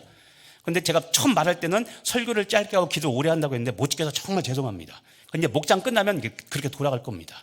자, 수요일로 기도를 옮기면 수요일에 오신 분들이 금요일에 오셨던 분보다 훨씬 많죠. 중간에 물론 가시는 분도 있겠지만 어쨌든 15명, 20명, 30명 정도 기도하는 것보다는 수요일 때 그래도 수십 명이 나와서 기도하는 게 더 많이 기도하죠. 그렇죠? 모임을 없앴다고 여러분 나쁘게 볼 것이 아니라 더 많이 기도하는구나라고 그렇게 해석하시면 감사하겠습니다. 이게 말하는 전략에 달라져야 된다는 겁니다. 현대인들 얼마나 바쁩니까? 그렇죠? 바빠서 예배 못 오시잖아요. 바빠서. 물론 그거를 타협하라는 건 아닙니다. 그런데 교회가 다시 모든 것들을 리셋, 재설정하고 의미 있는 예배, 의미 있는 모임, 의미 있는 교제로 만들어 가라는 겁니다. 만들어 가라라는 겁니다. 그러니까 그렇게 하시기를 바랍니다. 그래서 한국교회는 과거 추억의 잠에서 깨어나야 되고요. 새로운 미래를 추구하지 않는, 변화를 추구하지 않는 교회는, 성도는 결국 병들었다고 지금은 그렇게 평가하고 있습니다. 자, 이제 중요한 것 하나입니다. 팬데믹이 주는 2000년 교회 역사를 보면, 세계사와 교회 역사를 보면 팬데믹이 주는 교훈이 있는데요. 기독교가 한참 성장하고 부흥할 때 팬데믹이 일어나면 교회는 부흥했을까요? 아니면 퇴보했을까요? 속으로 찍어보십시오. 속으로. 어떻게 하셨어요? 이제는 성령의 능력을 받아 미리 하는 능력까지 있군요. 자, 기독교가 한참 부흥하고 막 성장하는 초기에, 그때 팬데믹을 겪으면 교회는 오히려 부흥하고 성장했습니다. 그게 어떤 사례냐면 초대교회와 100년 전 스페인 독감을 겪을 때 우리나라의 모습이었습니다. 이걸 이야기하려고 합니다. 근데 반대로 기독교가 감소하고 쇠퇴할 때 팬데믹을 겪으면 어떻게 됐을까요? 반대 현상이 나타납니다. 교회 몰락은 가속화됩니다. 그게 15세기 흑사병 이야기했던 중세 교회고, 그 다음에 이게 100년 전 미국 교회의 모습입니다. 자, 첫 번째 한번 사례로 가겠습니다. 초대교회 얘기를 한번 해보겠습니다. 165년 그리고 180년, 약 15년 동안 로마에서 안토니우스 역병이라는 질병, 전염병이 팬데믹이 발생했습니다. 그래서 당시 로마 인구 4분의 1이 죽었고요. 이것이 타고 전염이 돼서 중국까지 번져서, 중국의 역사 기록을 보면 로마에서 온 전염병 때문에 중국인이 죽었다는 기록도 있습니다. 심지어 밑에 보면 황제 아우렐리우스도 황제였던 왕도 이 안토니우스 역병에 감염돼서 죽었습니다. 그리고 한 80년 정도가 지나서 249년부터 262년까지 키프리아누스 역병이 또 발생했습니다. 이때는 로마에서 하루 하루에 5천 명씩 사망했습니다. 하루에 5천 명씩. 그래서 인구의 3분의 2가 죽었습니다. 3분의 1이 아니라 3분의 2가 사망을 했습니다. 그런데 여기서 굉장히 중요한 사실 하나가 있습니다. 이때도 역병, 콜레라 전염병입니다.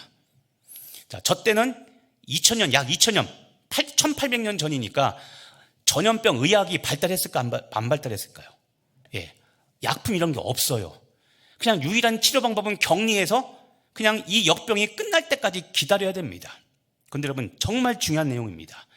자, 이때 이렇게 두 번에 걸쳐서 안토니우스 역병, 키프리아스 역병을 겪을 때 기독교인들이 어떻게 했는지 역사적인 기록이 있습니다. 1번, 우린 예배 드려야 되니까 저 사람들 교회에 데려오지 않는다. 2번, 죽으면 죽으리라. 교회에 데려와서 고친다. 어떤 걸 것 같습니까? 자, 보시겠습니다.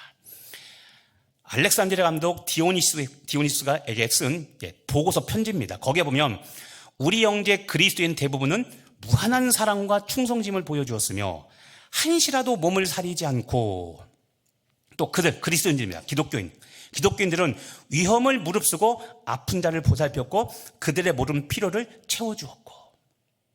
자, 설명을 할게요. 뭐냐면 전염병이라는 건 압니다. 그런데 여러분, 자, 1800년 전으로 돌아가겠습니다. 내 사랑하는 자식이, 아들이 딸이 저 역병에 걸렸습니다. 아까 말한 안토니우스 역병, 키프리아스 역병에 걸렸습니다. 약이 있다 없다? 없어요. 가족이 살 수 있는 방법은 딱 하나입니다. 자식을 갖다 버리는 겁니다. 약이 없어요, 진짜로. 그래서 치료 방법이 뭐라고요? 자식을 갖다 버리는 거예요. 그래서 기록에 보면 하룻밤 자고 나면 길거리에 버려진 아이들, 노인들, 중증 환자들이 널려 있다고 말합니다. 생각해 보세요. 여러분, 코로나 걸렸는데 자식 갖다 버린다는 거 생각해 보셨어요? 근데 1800년 전에 살면 방법이 없어요. 약이 없으니까 나머지 가족이라도 살려면 얘를 갖다 버려야 돼요. 애만 버립니까? 사랑하는 엄마, 아빠, 부모님이 역병에 걸렸습니다. 어떻게 될까요? 사는 방법은 부모님을 갖다 버리는 거. 나는 가족인데 나 살려고, 우리 가족 살리려고 부모님, 자녀, 남편, 아내, 또 남편한테 할렐루야 갖다 버린다. 와, 이게 아니죠. 갖다 버립니다. 그래서 길거리에 감염 환자들이 넘쳐났다고 했습니다. 그런데 기독교인들이 어떻게 했습니까? 그걸 말하는 겁니다.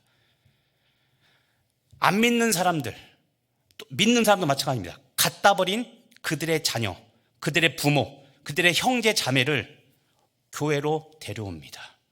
교회로 데려와서 무한한 사랑, 몸을 사리지 않고, 이게 뭡니까? 감염되더라도 돌봤다는 겁니다. 자, 내 가족이 아니에요. 아니죠. 다른 사람입니다. 남입니다. 그런데 그 사람들을 데려다가 기독교인들이 돌봐줍니다. 위험을 무릅쓰고 아픈 자를 보살펴. 감염의 위험을 무릅쓰고, 지금처럼 우리죠, 마스크 하나만 그냥 지금처럼 이렇게 딱 압착된 이런 마스크가 아니라 그냥 천조각이에요. 천조각. 이거 하다 죽은 그리스도인, 기독교인 있을까요? 없을까요? 당연히 있죠. 그런데 죽었다고 그만뒀을까요? 아니에요. 자, 5년 전으로 돌아가겠습니다. 어제도 그 질문했죠. 코로나가 다시 발발했습니다. 자, 제가 예배 드리고 광고 때 이야기합니다.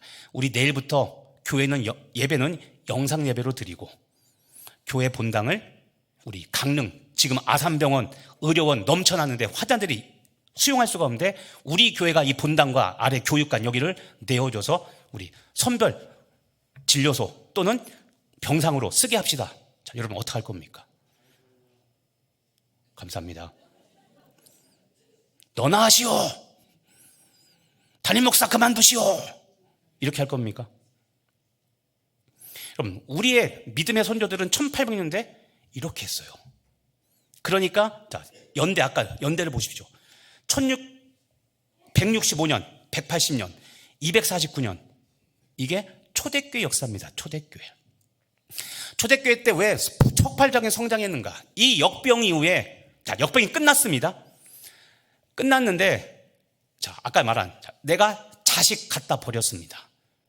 그런데 역병이 예서 첫 번째 안토니우스 180년 역병이 끝났는데 어느 날 문을 열고 엄마, 아빠 누가 들어옵니다. 보니까 누구예요? 내가 갖다 버렸던 아들, 딸이 돌아온 겁니다. 여러분, 아들, 딸 얼굴 볼 수 있겠습니까? 미안해서 물어보죠. 너 어떻게 살았냐? 내가 갖다 버렸는데. 근데요, 엄마 아빠 갖다 버렸는데요, 그 다음날 옆에 있는 강릉성결교에서 저 데려다가 열심히 닦아주고 먹여주고 살려줬어요.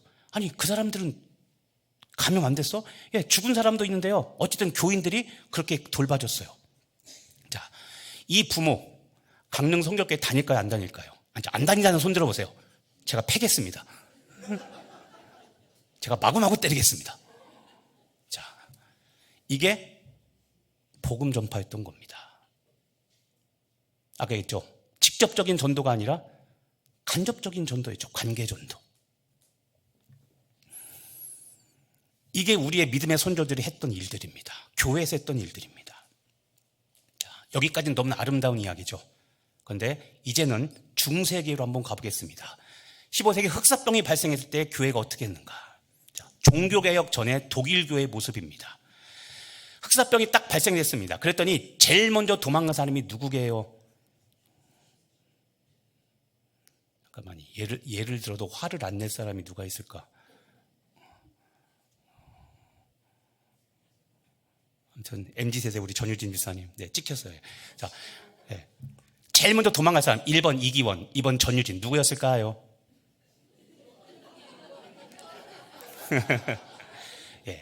안타깝지만 제일 먼저 성직자가 도망갑니다.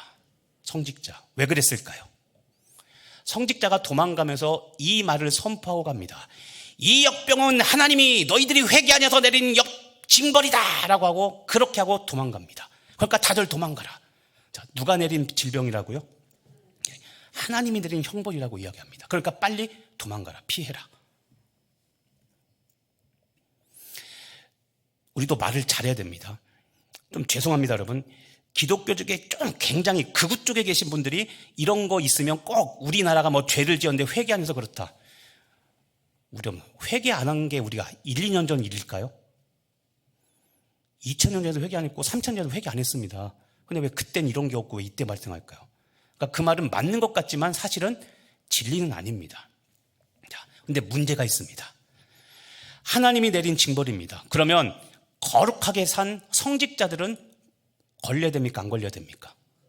안 걸려야 되죠. 그런데 많은 성직자들이 감염이 되어서 돌아가십니다. 요단강을 건너갑니다. 자, 이렇게 되니까 일반 성도들이 볼 때 어떤 생각을 갖게 될까요? 교회와 성직자에 대한 권위가 사라지고, 이상하네, 저놈이 분명히 하나님이 내린 형벌이라고 했는데 저놈이 제일 먼저 죽네. 결국 저 목사 저게 회개 안 했네. 결국 이 결론밖에 이르지 않잖아요. 그러니까 성직자들의 모든 권위와 종교에 관련된 이것들이 다 약화가 됩니다. 더 이상 교회와 성직자들에 대한 존중함이 사라지게 되죠. 성직자들이 많이 죽었습니다.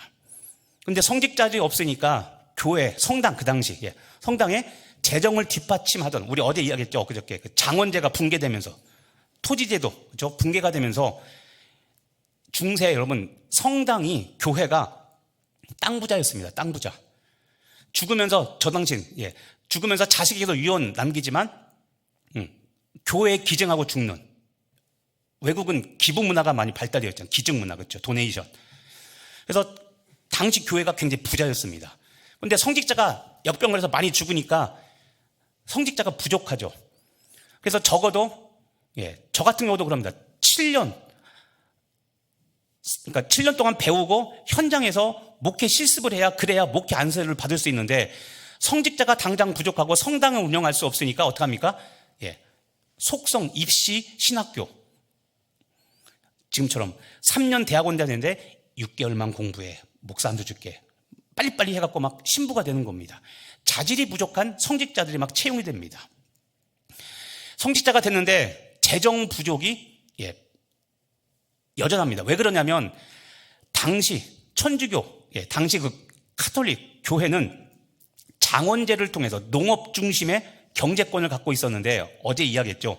장원제가 붕괴되고 제조업, 상업이 발달하면서 이제는 자영농보다도 이제는 제조업에 공사하는 사람들, 상공업 중심자들이 돈을 벌고 무역, 해외 개척 이런 걸 통해서 돈을 더 많이 버는 부르주아 계급들이 농업이 아닌 상업 제조업에서 나옵니다. 그런데 재밌는 게 뭐냐면 상업과 제조업에 종사하던 사람들은 천주교, 과거 구교를 지원하지 않고 루터, 신교를 지원했습니다. 그러니까 헌금은 어디다 해요? 루터, 종교개혁 쪽에 했던 겁니다. 그러니까 천주교가 계속 재정에 부족함을 겪습니다. 자, 그래서 재정이 부족하니까 교회 생계 유지를 위해서 다양한 성물. 자, 이기원 목사가 마시던 물입니다. 예배 후에 만 원에 판매합니다. 자, 성물을 판매합니다. 그러면 서로 권사님들이 저요 막 줄 서는 겁니다. 한 번만 먹어봐. 진액이 흘러 잡사봐 하는 겁니다. 각종 이런 것들을 교회에서 이제 파는 거죠. 그래서 결국 어떤 일이 벌어지냐면 1504년에 테첼이라는 신부가 자기 마음대로 면죄부를 처음으로 판매합니다. 자, 면죄부 많이 들어보셨죠? 루터가 종교개혁을 일으키게 된 근본의 원인이죠. 자, 성물을 막 팔아서 이제는 막 돈을 막 걷어들입니다. 부족했던 재정이 성물 판매로 다 채워지게 됩니다. 그런데 이거를 교황청에서 알게 됩니다. 그래서 교황청에서 징계위원회, 지금으로 치면 징계위원회를 딱 열어서 테첼을 불러드립니다. 그리고 징벌위원회를 열어서 너 왜 이 짓을 했어? 그 당시에 신부님들이 성경에도 없는 면죄부 이거 왜 팔았어? 라고 물어봅니다. 근데 테첼이 이렇게 대답합니다. 해보세요. 1개월 안에 1년비 다 갚았어요. 그러니까 교황이 뭐라고 하는지 아십니까? 고래? 그게 거기서 나온 거예요. 지금 강단에서 거짓이 막 난무하고 있습니다. 자, 그래서 교황청이 테첼에게 징벌위원회를 열었는데 어떻게 해요? 오히려 판매하도록 공식적인 판매처, 그 판매 권한을 부여해 줍니다. 그래서 테첼을 비롯한 다른 사람들이 이제는 면죄부를 교회에서 팔기 시작하죠. 자, 면죄부가 뭐와 연관이 있었습니까? 흑사병이라는 팬데믹과 사실은 연계가 있던 겁니다. 그래서 제가 이야기하는 겁니다. 종교를 바꾼다고 그랬잖아요. 팬데믹이. 자, 지금 아까 했던 이야기입니다. 기독교 성장 초기에 팬데믹을 겪으면 교회는 부흥하고 성장합니다. 그런데 교회 쇠퇴기, 중세, 한참 종교가 타락할 때 그때 팬데믹을 겪으면 오히려 교회 감소, 교회 몰락이 가속화됐습니다. 이게 역사가 주는 교훈입니다. 미국 같은 경우에 100년 전에 아까 말했죠. 스페인 독감을 겪고 나니까 미국 교회는 인본주의가 등장합니다. 그래서 목사님도 알겠지만 자유주의 신학들이 이제 등장합니다. 자유주의 신학. 그래서 하나님만, 예수만 구원이 아니다. 다른 데도 구원이 있다라는 기독교인데 그런 이야기를 주장을 해요. 자유주의 신학. 그다음 새로운 기술 변화. 아까 얘기한 농업사회, 중세, 그 흑사병일 때는 농업사회에서 이제는 근데 자본주의 기초가 마련되면서 그 18세기 산업혁명의 기초가 마련되죠. 중상공업 시대로 바뀌되는. 아까 그래서 그랬죠. 코로나는 우리나라 같은 경우에 전 세계도 그렇지만 아날로그에서 디지털로 바뀌는 기폭제가 됐다고 그랬죠. 세상 자체, 문화 자체가 확 달라지는 겁니다. 그런데 이런 거에 교회가 대응하지 못해서 미국 교회도 아까 말한 자유주의 감리교, 자유주의 장로교 이런 교단들이 이제 발생을 하게 되었죠. 자, 그래서 기억하십시오. 기독교가 성장 초기에 팬데믹을 겪으면 교회는 부흥하고 성장하지만 기독교가 타락할 때, 쇠락할 때 팬데믹이 일어나면 교회 몰락은 가속화됩니다. 자, 우리나라 얘기를 한번 들어볼게요. 우리나라 사례. 100년 전에 스페인 독감이 우리나라 갈 때 그런 얘기를 해보겠습니다. 자, 청일전쟁을 들어봤을 겁니다. 청일전쟁이 우리나라에서 일어나는데 자, 그때쯤에 선교사들을 통해서 우리나라에 복음이 들어옵니다. 140년 전에 복음이 들어옵니다. 근데 기독교 선교사들이 들어와서 했던 일이 있습니다. 한글 성경을 만들어서 중산층, 특히 하류층에 성경을 보급합니다. 근데 한글 성경이었습니다. 그래서 문맹 퇴치에 기여를 합니다. 기독교가 우리나라 지식을 확 높였습니다. 지식 수준을. 근데 여러분, 지금은 안 그런데 불과 140년 전만 하더라도 외국 사람들이 우리나라에 많이 오면 어떤 문제가 발생되냐면 질병이 항상 휩쓸고 갑니다. 전염병. 종종 뉴스에 그런 거 보죠. 아프리카 아마존 막 뻘개벗고 사는 그런 사람들의 관광객이 들어갔더니 그 사람들이 다 전염병 걸려서 죽었다 이런 거 나오잖아요. 그 사람들은 항체가 없어서 그렇죠. 똑같습니다. 지금은 전혀 상상도 못하지만 140년 전만 하더라도 일본 또는 청나라 사람들이 우리나라에 들어와가지고 막 수만 명들이 싸우고 갑니다. 근데 그 사람들이 갖고 있던 그 나라의 풍토병들이 우리나라에 들어와서 콜레라가 되어서 확산, 전염병이 일어나게 됐습니다. 그래서 우리나라 사람들이 콜레라로 많이 죽어갔는데 2달 만에 콜레라를 치료하면서 많은 생명을 구제한 사람이 있습니다. 그분이 누구냐면 올리버 에비슨 선교사입니다. 에비슨 선교사가 이분은 의료 선교사입니다. 의료 선교사. 자, 우리나라에 들어와서 이 이야기를 합니다. 뭘 씻으세요? 손 씻으세요. 자, 이거 어려운 일입니까? 되게 힘든 일입니까? 쉬운 일입니까? 지금 우리는 너무나 잘 알고 있죠. 그렇죠? 애들이 밖에만 갖다 놓으면 야, 손 씻어. 이게 하는 말이잖아요. 근데 저 때는 전염병이라는 개념도 없었고, 여러분 선교사 기록에 하면 재밌는 게 있습니다. 140년 전에 선교사 들어올 때 그 기록에 보면 이런 게 있습니다. 우리나라 사람들은 감기에 걸리면 90%가 어디를 간다? 1번 약국, 2번 무당. 정답은? 자, 140년 전에 140년 감기에 걸리면 1번 90%의 사람이 1번 약국에 간다, 2번 무당을 찾아간다. 약국에 찾아가야 정상인데 무당을 찾아갑니다. 90% 사람이. 우리나라가 얼마나 우상 숭배가 심했는지를 알 수 있는 대목이죠. 근데 이분이 와서 손 씻으십시오. 그다음에 2번째, 숭늉을 제발 끓여서 드십시오. 그리고 숭늉 끓인 거를 아무 그릇에나 담지 말고 반드시 주전자 깨끗이 씻어서 담으십시오. 이거 지금 보면 너무나 지극한 상식이죠. 근데 그때는 이런 의학조차 기본 개념조차 없었던 겁니다. 자, 이걸 했더니 손 씻으세요 한마디로 120여 년 전 조선을 구하게 된 겁니다. 그래서 조선 임금님이 에비슨 선교사 이 공로를 알고, 아까 몇 달 만에 치료했다고요? 2달 만에 콜레라를 다 잡은 거예요. 예전에 콜레라가 돌면 1년 후에 끝날지 2년 후에 끝날지 알지 못했는데 단 2달 만에 조선 땅에 콜레라가 다 싹 없어진 겁니다. 그래서 에비슨 선교사를 불러서 임금님이 말합니다. 소원을 말해보라. 소원을 말해봐. 딱 했습니다. 그러자 에비슨 선교사가 이 이야기를 꺼냅니다. 백성들을 제발 사람답게 살게 해주십시오. 백정. 백성이 아니라 백정. 사람으로 간주해 주시고 백정들도 상투 쓰고 갓 쓸 수 있도록 허락해 주십시오라고 이야기합니다. 생각해 볼게. 2번째 요청을 합니다. 조선의 고아들이 이렇게 많은데 학교를 설립해서 고아들을 좀 가르치게 해 주십시오. 그리고 또 하나, 조선의 노숙자, 거지죠. 거지가 너무나 많은데 문제가 뭐냐면 거지가 죽으면 장례를 어떻게 할까요? 아무도 안 해주죠. 당연히 그냥 놔둡니다. 그러니까는 거리에 시체, 죽은 거지가 썩어가는 시체가 널려 있는 겁니다. 냄새 나죠. 보기도 나쁘죠. 그래서 거지들, 노숙자들 돌보고 장례를 칠 수 있게 해주십시오.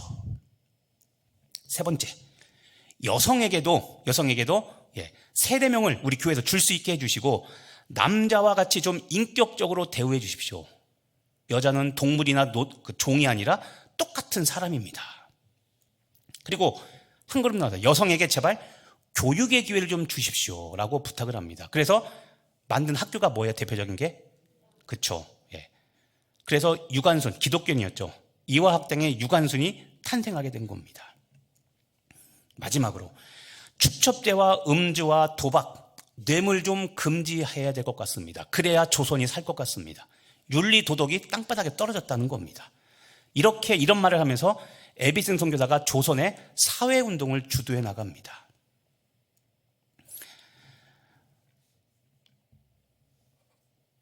백정 문제.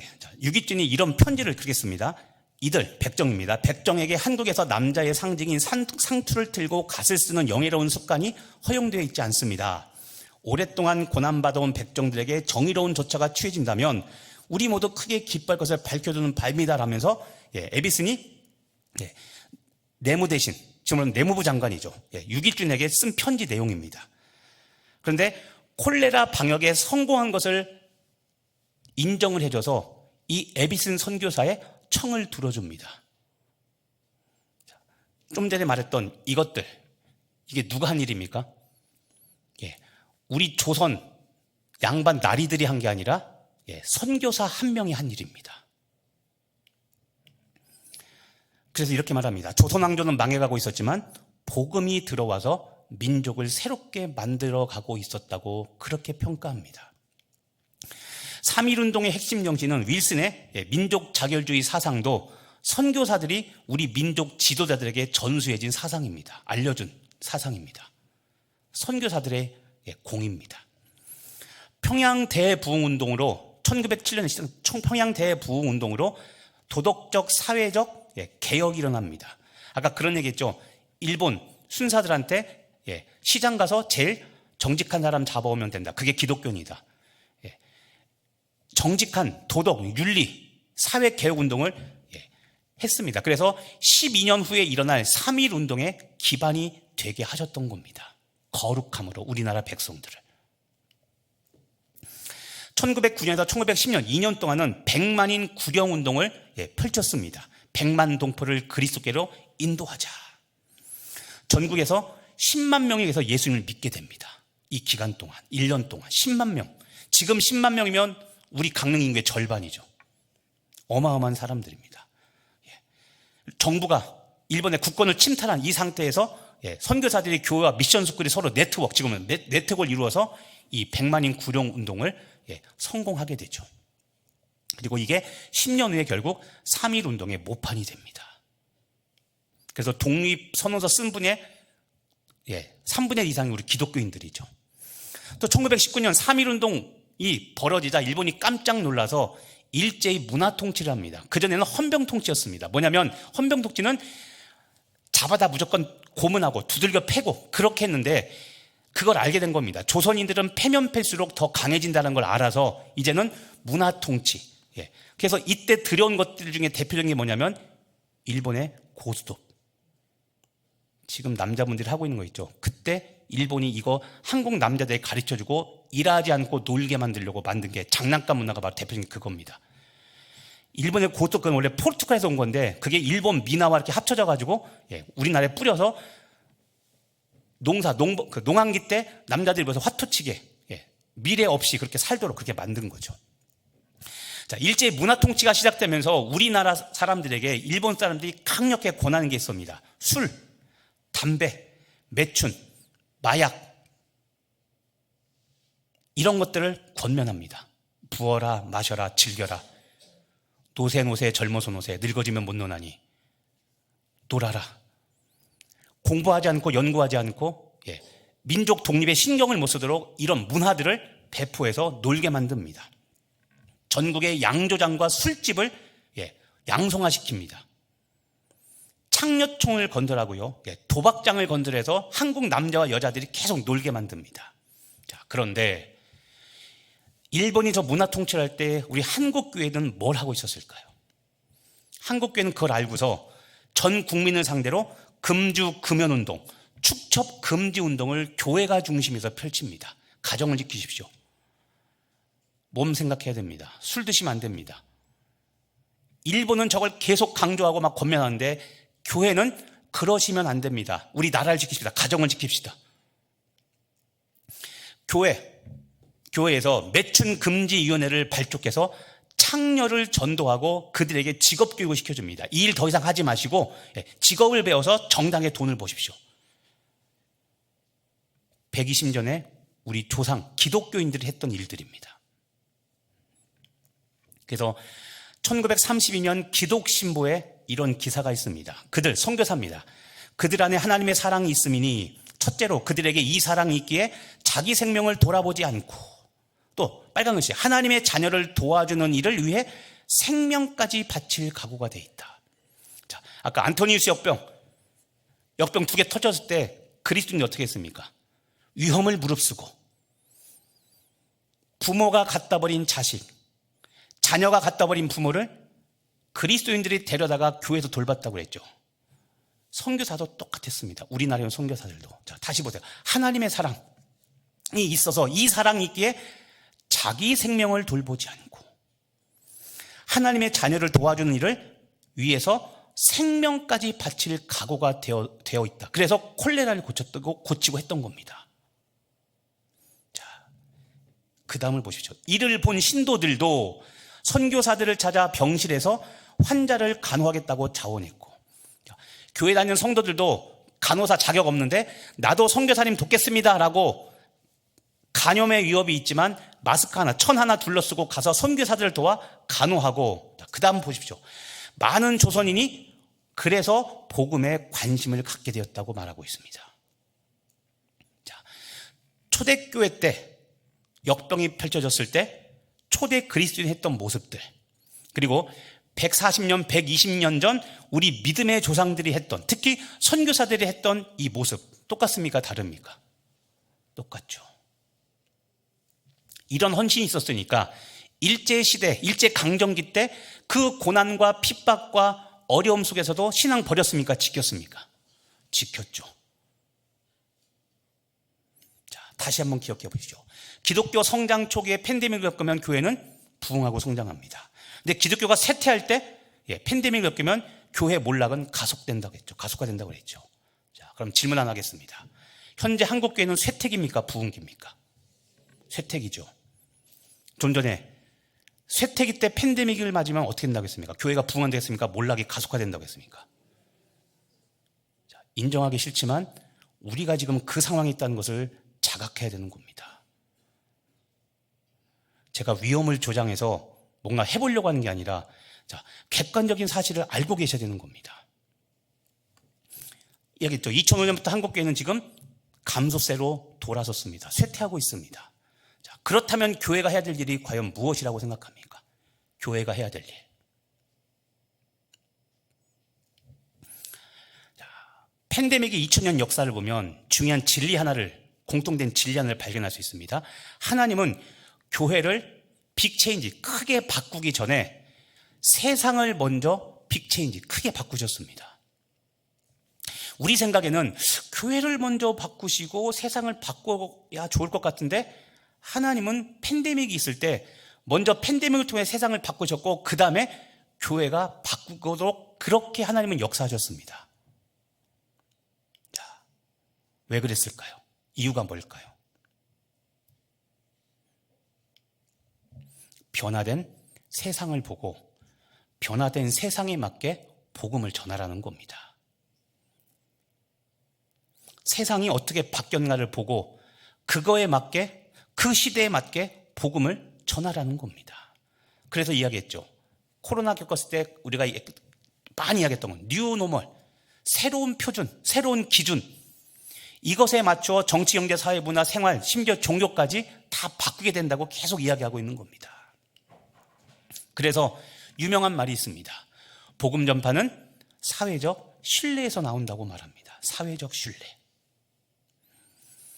성경에도 보면 열왕기상 4장 34절, 이 세상에서 가장 똑똑했던 솔로몬이 하나님께서 지혜를 주시자 어떤 일이 벌어지냐면 천하 모든 왕들이 그 지혜를 들으러 찾아옵니다. 솔로몬을. 이게 뭡니까? 선한 영향력이죠. 세상의 모든 왕들이 솔로몬을 보러 교회로 옵니다. 교회가 그 능력을 갖춰야 되는 겁니다. 그 지혜가 있어야 되는 겁니다. 유명한 말 하나가 있습니다. 몇 년 전에 JTBC 손석희 아나운서가 했던 그 클로징 멘트 중에 하나입니다. 교회는 그리스도 이동의 철학이 되었고 로마로 옮겨가서는 제도가 되었다. 그 다음에 유럽에 가서 문화가 되었다. 마침내 미국으로 왔을 때 교회는 기업이 되었다. 자, 이거는 리처드 헬버스틴이라는 목사가 쓴 말입니다. 2000년 역사를 관통하는 굉장히 아주 멋진 정말 핵심적인 내용이 들어있는 말입니다. 그런데 우리나라 영화 감독 중에 김지한 감독이라는 말이 또 여기 하나를 더 보탰습니다. 그리고 교회가 한국으로 와서는 대기업이 되었다. 아까 제가 그런 얘기를 했죠. 우리는 제3 부흥기 때 그때의 부흥 방법에 굉장히 익숙해 있습니다. 그래서 그거를 좀 내려놓고 우리가 새롭게 되는 팬데믹 이후에 우리가 이것을 좀 가져야 된다고 그랬죠. 관점을 바꿔야 된다고 그랬습니다. 예전에 해왔던 여러분들의 사역과 우리 교회 역사를 부정하는 게 아니라 그건 그 나름대로 이제 가치가 있고 코로나 이후에 바뀐 세상에 맞는 복음 전도 방법과 사역 방법들을 우리가 이제는 개발하고 만들어야 됩니다. 근데 어렵고 힘듭니다. 왜냐하면 아무도 가보지 않은 길이기 때문에 그렇습니다.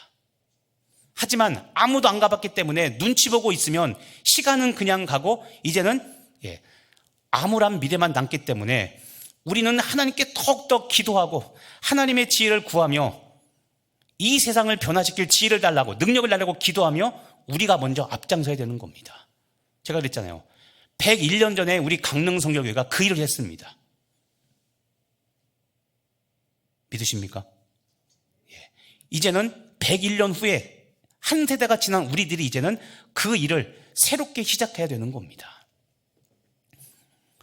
자, 중요한 말입니다. 비관론자는 모든 기회 속에서 어려움을 찾아내고 낙관론자는 모든 어려움 속에서 희망을 찾아냅니다. 믿습니까? 내가복음 4장 5절 말씀입니다. 찾아보십시오. 꼭 기억해 놓으세요. 내가복음 4장 5절. 비관론자는 뭘 해도 어려움만 찾아냅니다. 기회가 있는데도 어려움 때문에 안 된다. 그거 불가능하다. 그런데 낙관론자는 어떤 어려움이 있어도 그 가운데 희망을 찾아내서 갑시다. 합시다. 여러분은 낙관론자입니까? 비관론자입니까? 네, 그렇게 되길 바랍니다. 예레미야가 3장 40절에 이런 말씀이 있습니다. 자, 이제 같이 한번 거의 마지막 다 왔으니까 같이 한번 읽어보겠습니다. 우리가 스스로 우리의 행위들을 조사하고 여호와께로 돌아가자. 자, 첫 번째, 여호와께로 돌아가자입니다. 교회가 지금까지 또는 성도들이 지금까지 잊고 있었던 것, 몰랐던 것, 이제는 알았으니까 우리가 다시 회복의 방법으로 돌아가야 됩니다. 하나님께로 돌아가야 됩니다.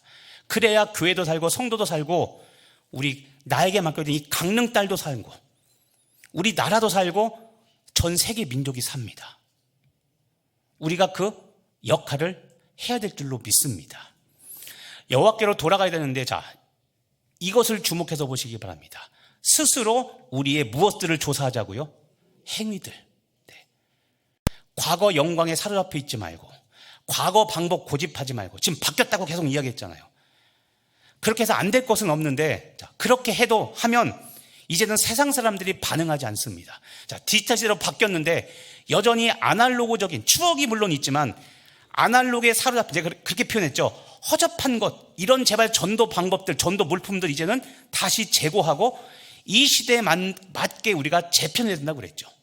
그래야 이 세상 사람들이 관심을 갖고 복음을 듣게 되는 겁니다.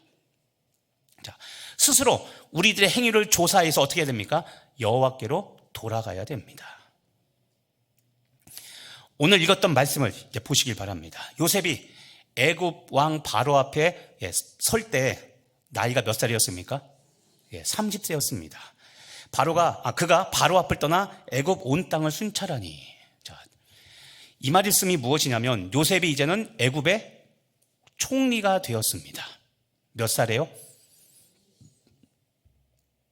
총리가 되었는데 가장 먼저 한 일이 무엇입니까? 자, 바로 앞에 섰다는 것이 총리가 되었다는 겁니다. 그런데 가장 먼저 한 일이 무엇입니까? 애굽 땅을 순찰했죠.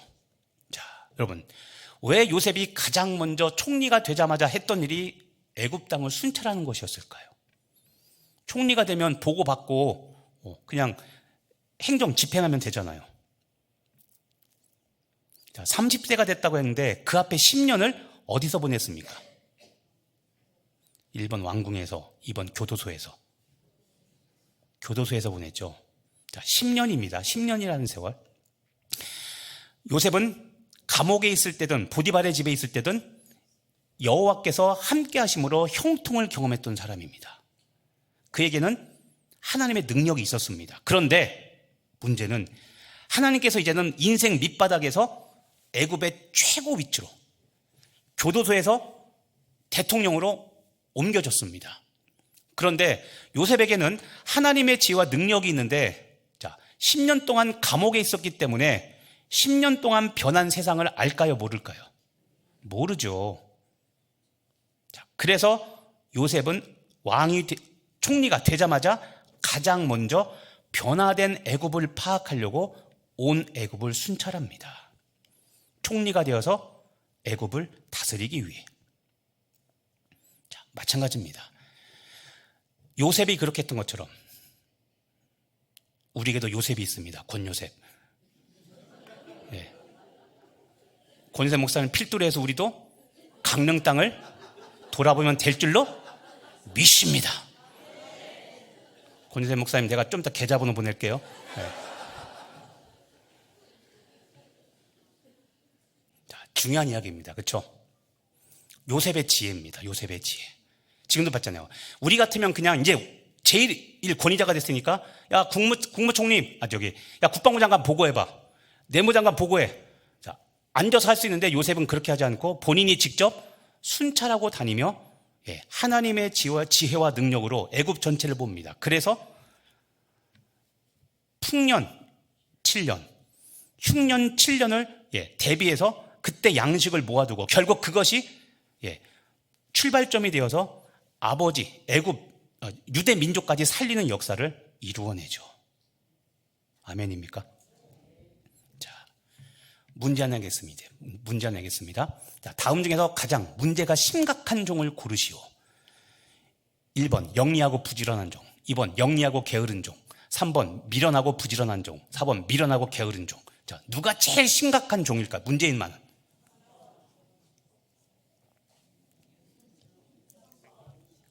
네, 미련하고 게으른 종이 제일 문제가 많습니다. 왜 그러냐면 부지런해서 일은 정말 열심히 하는데 문제는 미련합니다. 주인의 뜻을 담아낼까요? 못 담아낼까요? 못 담아냅니다. 하는 일마다 겉으로 보기엔 좋아 보이지만 주인 입장에서는 제발 저것 좀 하지 말지. 하지 말라는 거 골라서 부지런해서 딱 합니다. 자, 첫째 날 때를 알고 이스라엘이 마땅히 행할 일을 알아야 되는데 마땅히 행할 일은 모르고 부지런해서 주인의 뜻과 때에 맞지 않은 일들을 계속 해나갑니다. 하나님 보실 때 어떨까요? 답답하시겠죠. 자, 우린 지혜롭게 사역해야 됩니다. 이 세상을 보고 지혜롭게 사역해야 됩니다. 자, 또 문제 하나 내겠습니다. 자, 둘 중에 여러분 보시기에 누가 더 많은 열매를 맺었을 것 같습니까? 1번 작은 토끼, 2번 큰 토끼. 겉으로 보면 모릅니다. 겉으로 보기엔 당연히 잎이 무성한 저 토끼일 것 같죠. 오른쪽 토끼일 것 같죠. 근데 여러분 그림을 벗겨보면 얘기가 달라집니다. 겉으로 보기엔 잎사귀가 별로 없지만 땅 속에는 아주 풍성한 열매가 맺혀 있습니다. 이게 지혜죠, 지혜. 사도행전 13장 이 36절 말씀입니다. 같이 한번 읽어보겠습니다. 다윗은 당시에 하나님의 뜻을 쫓아 섬기다가 잠들어 그 조상들과 함께 묻혀 썩음을 당하였으되.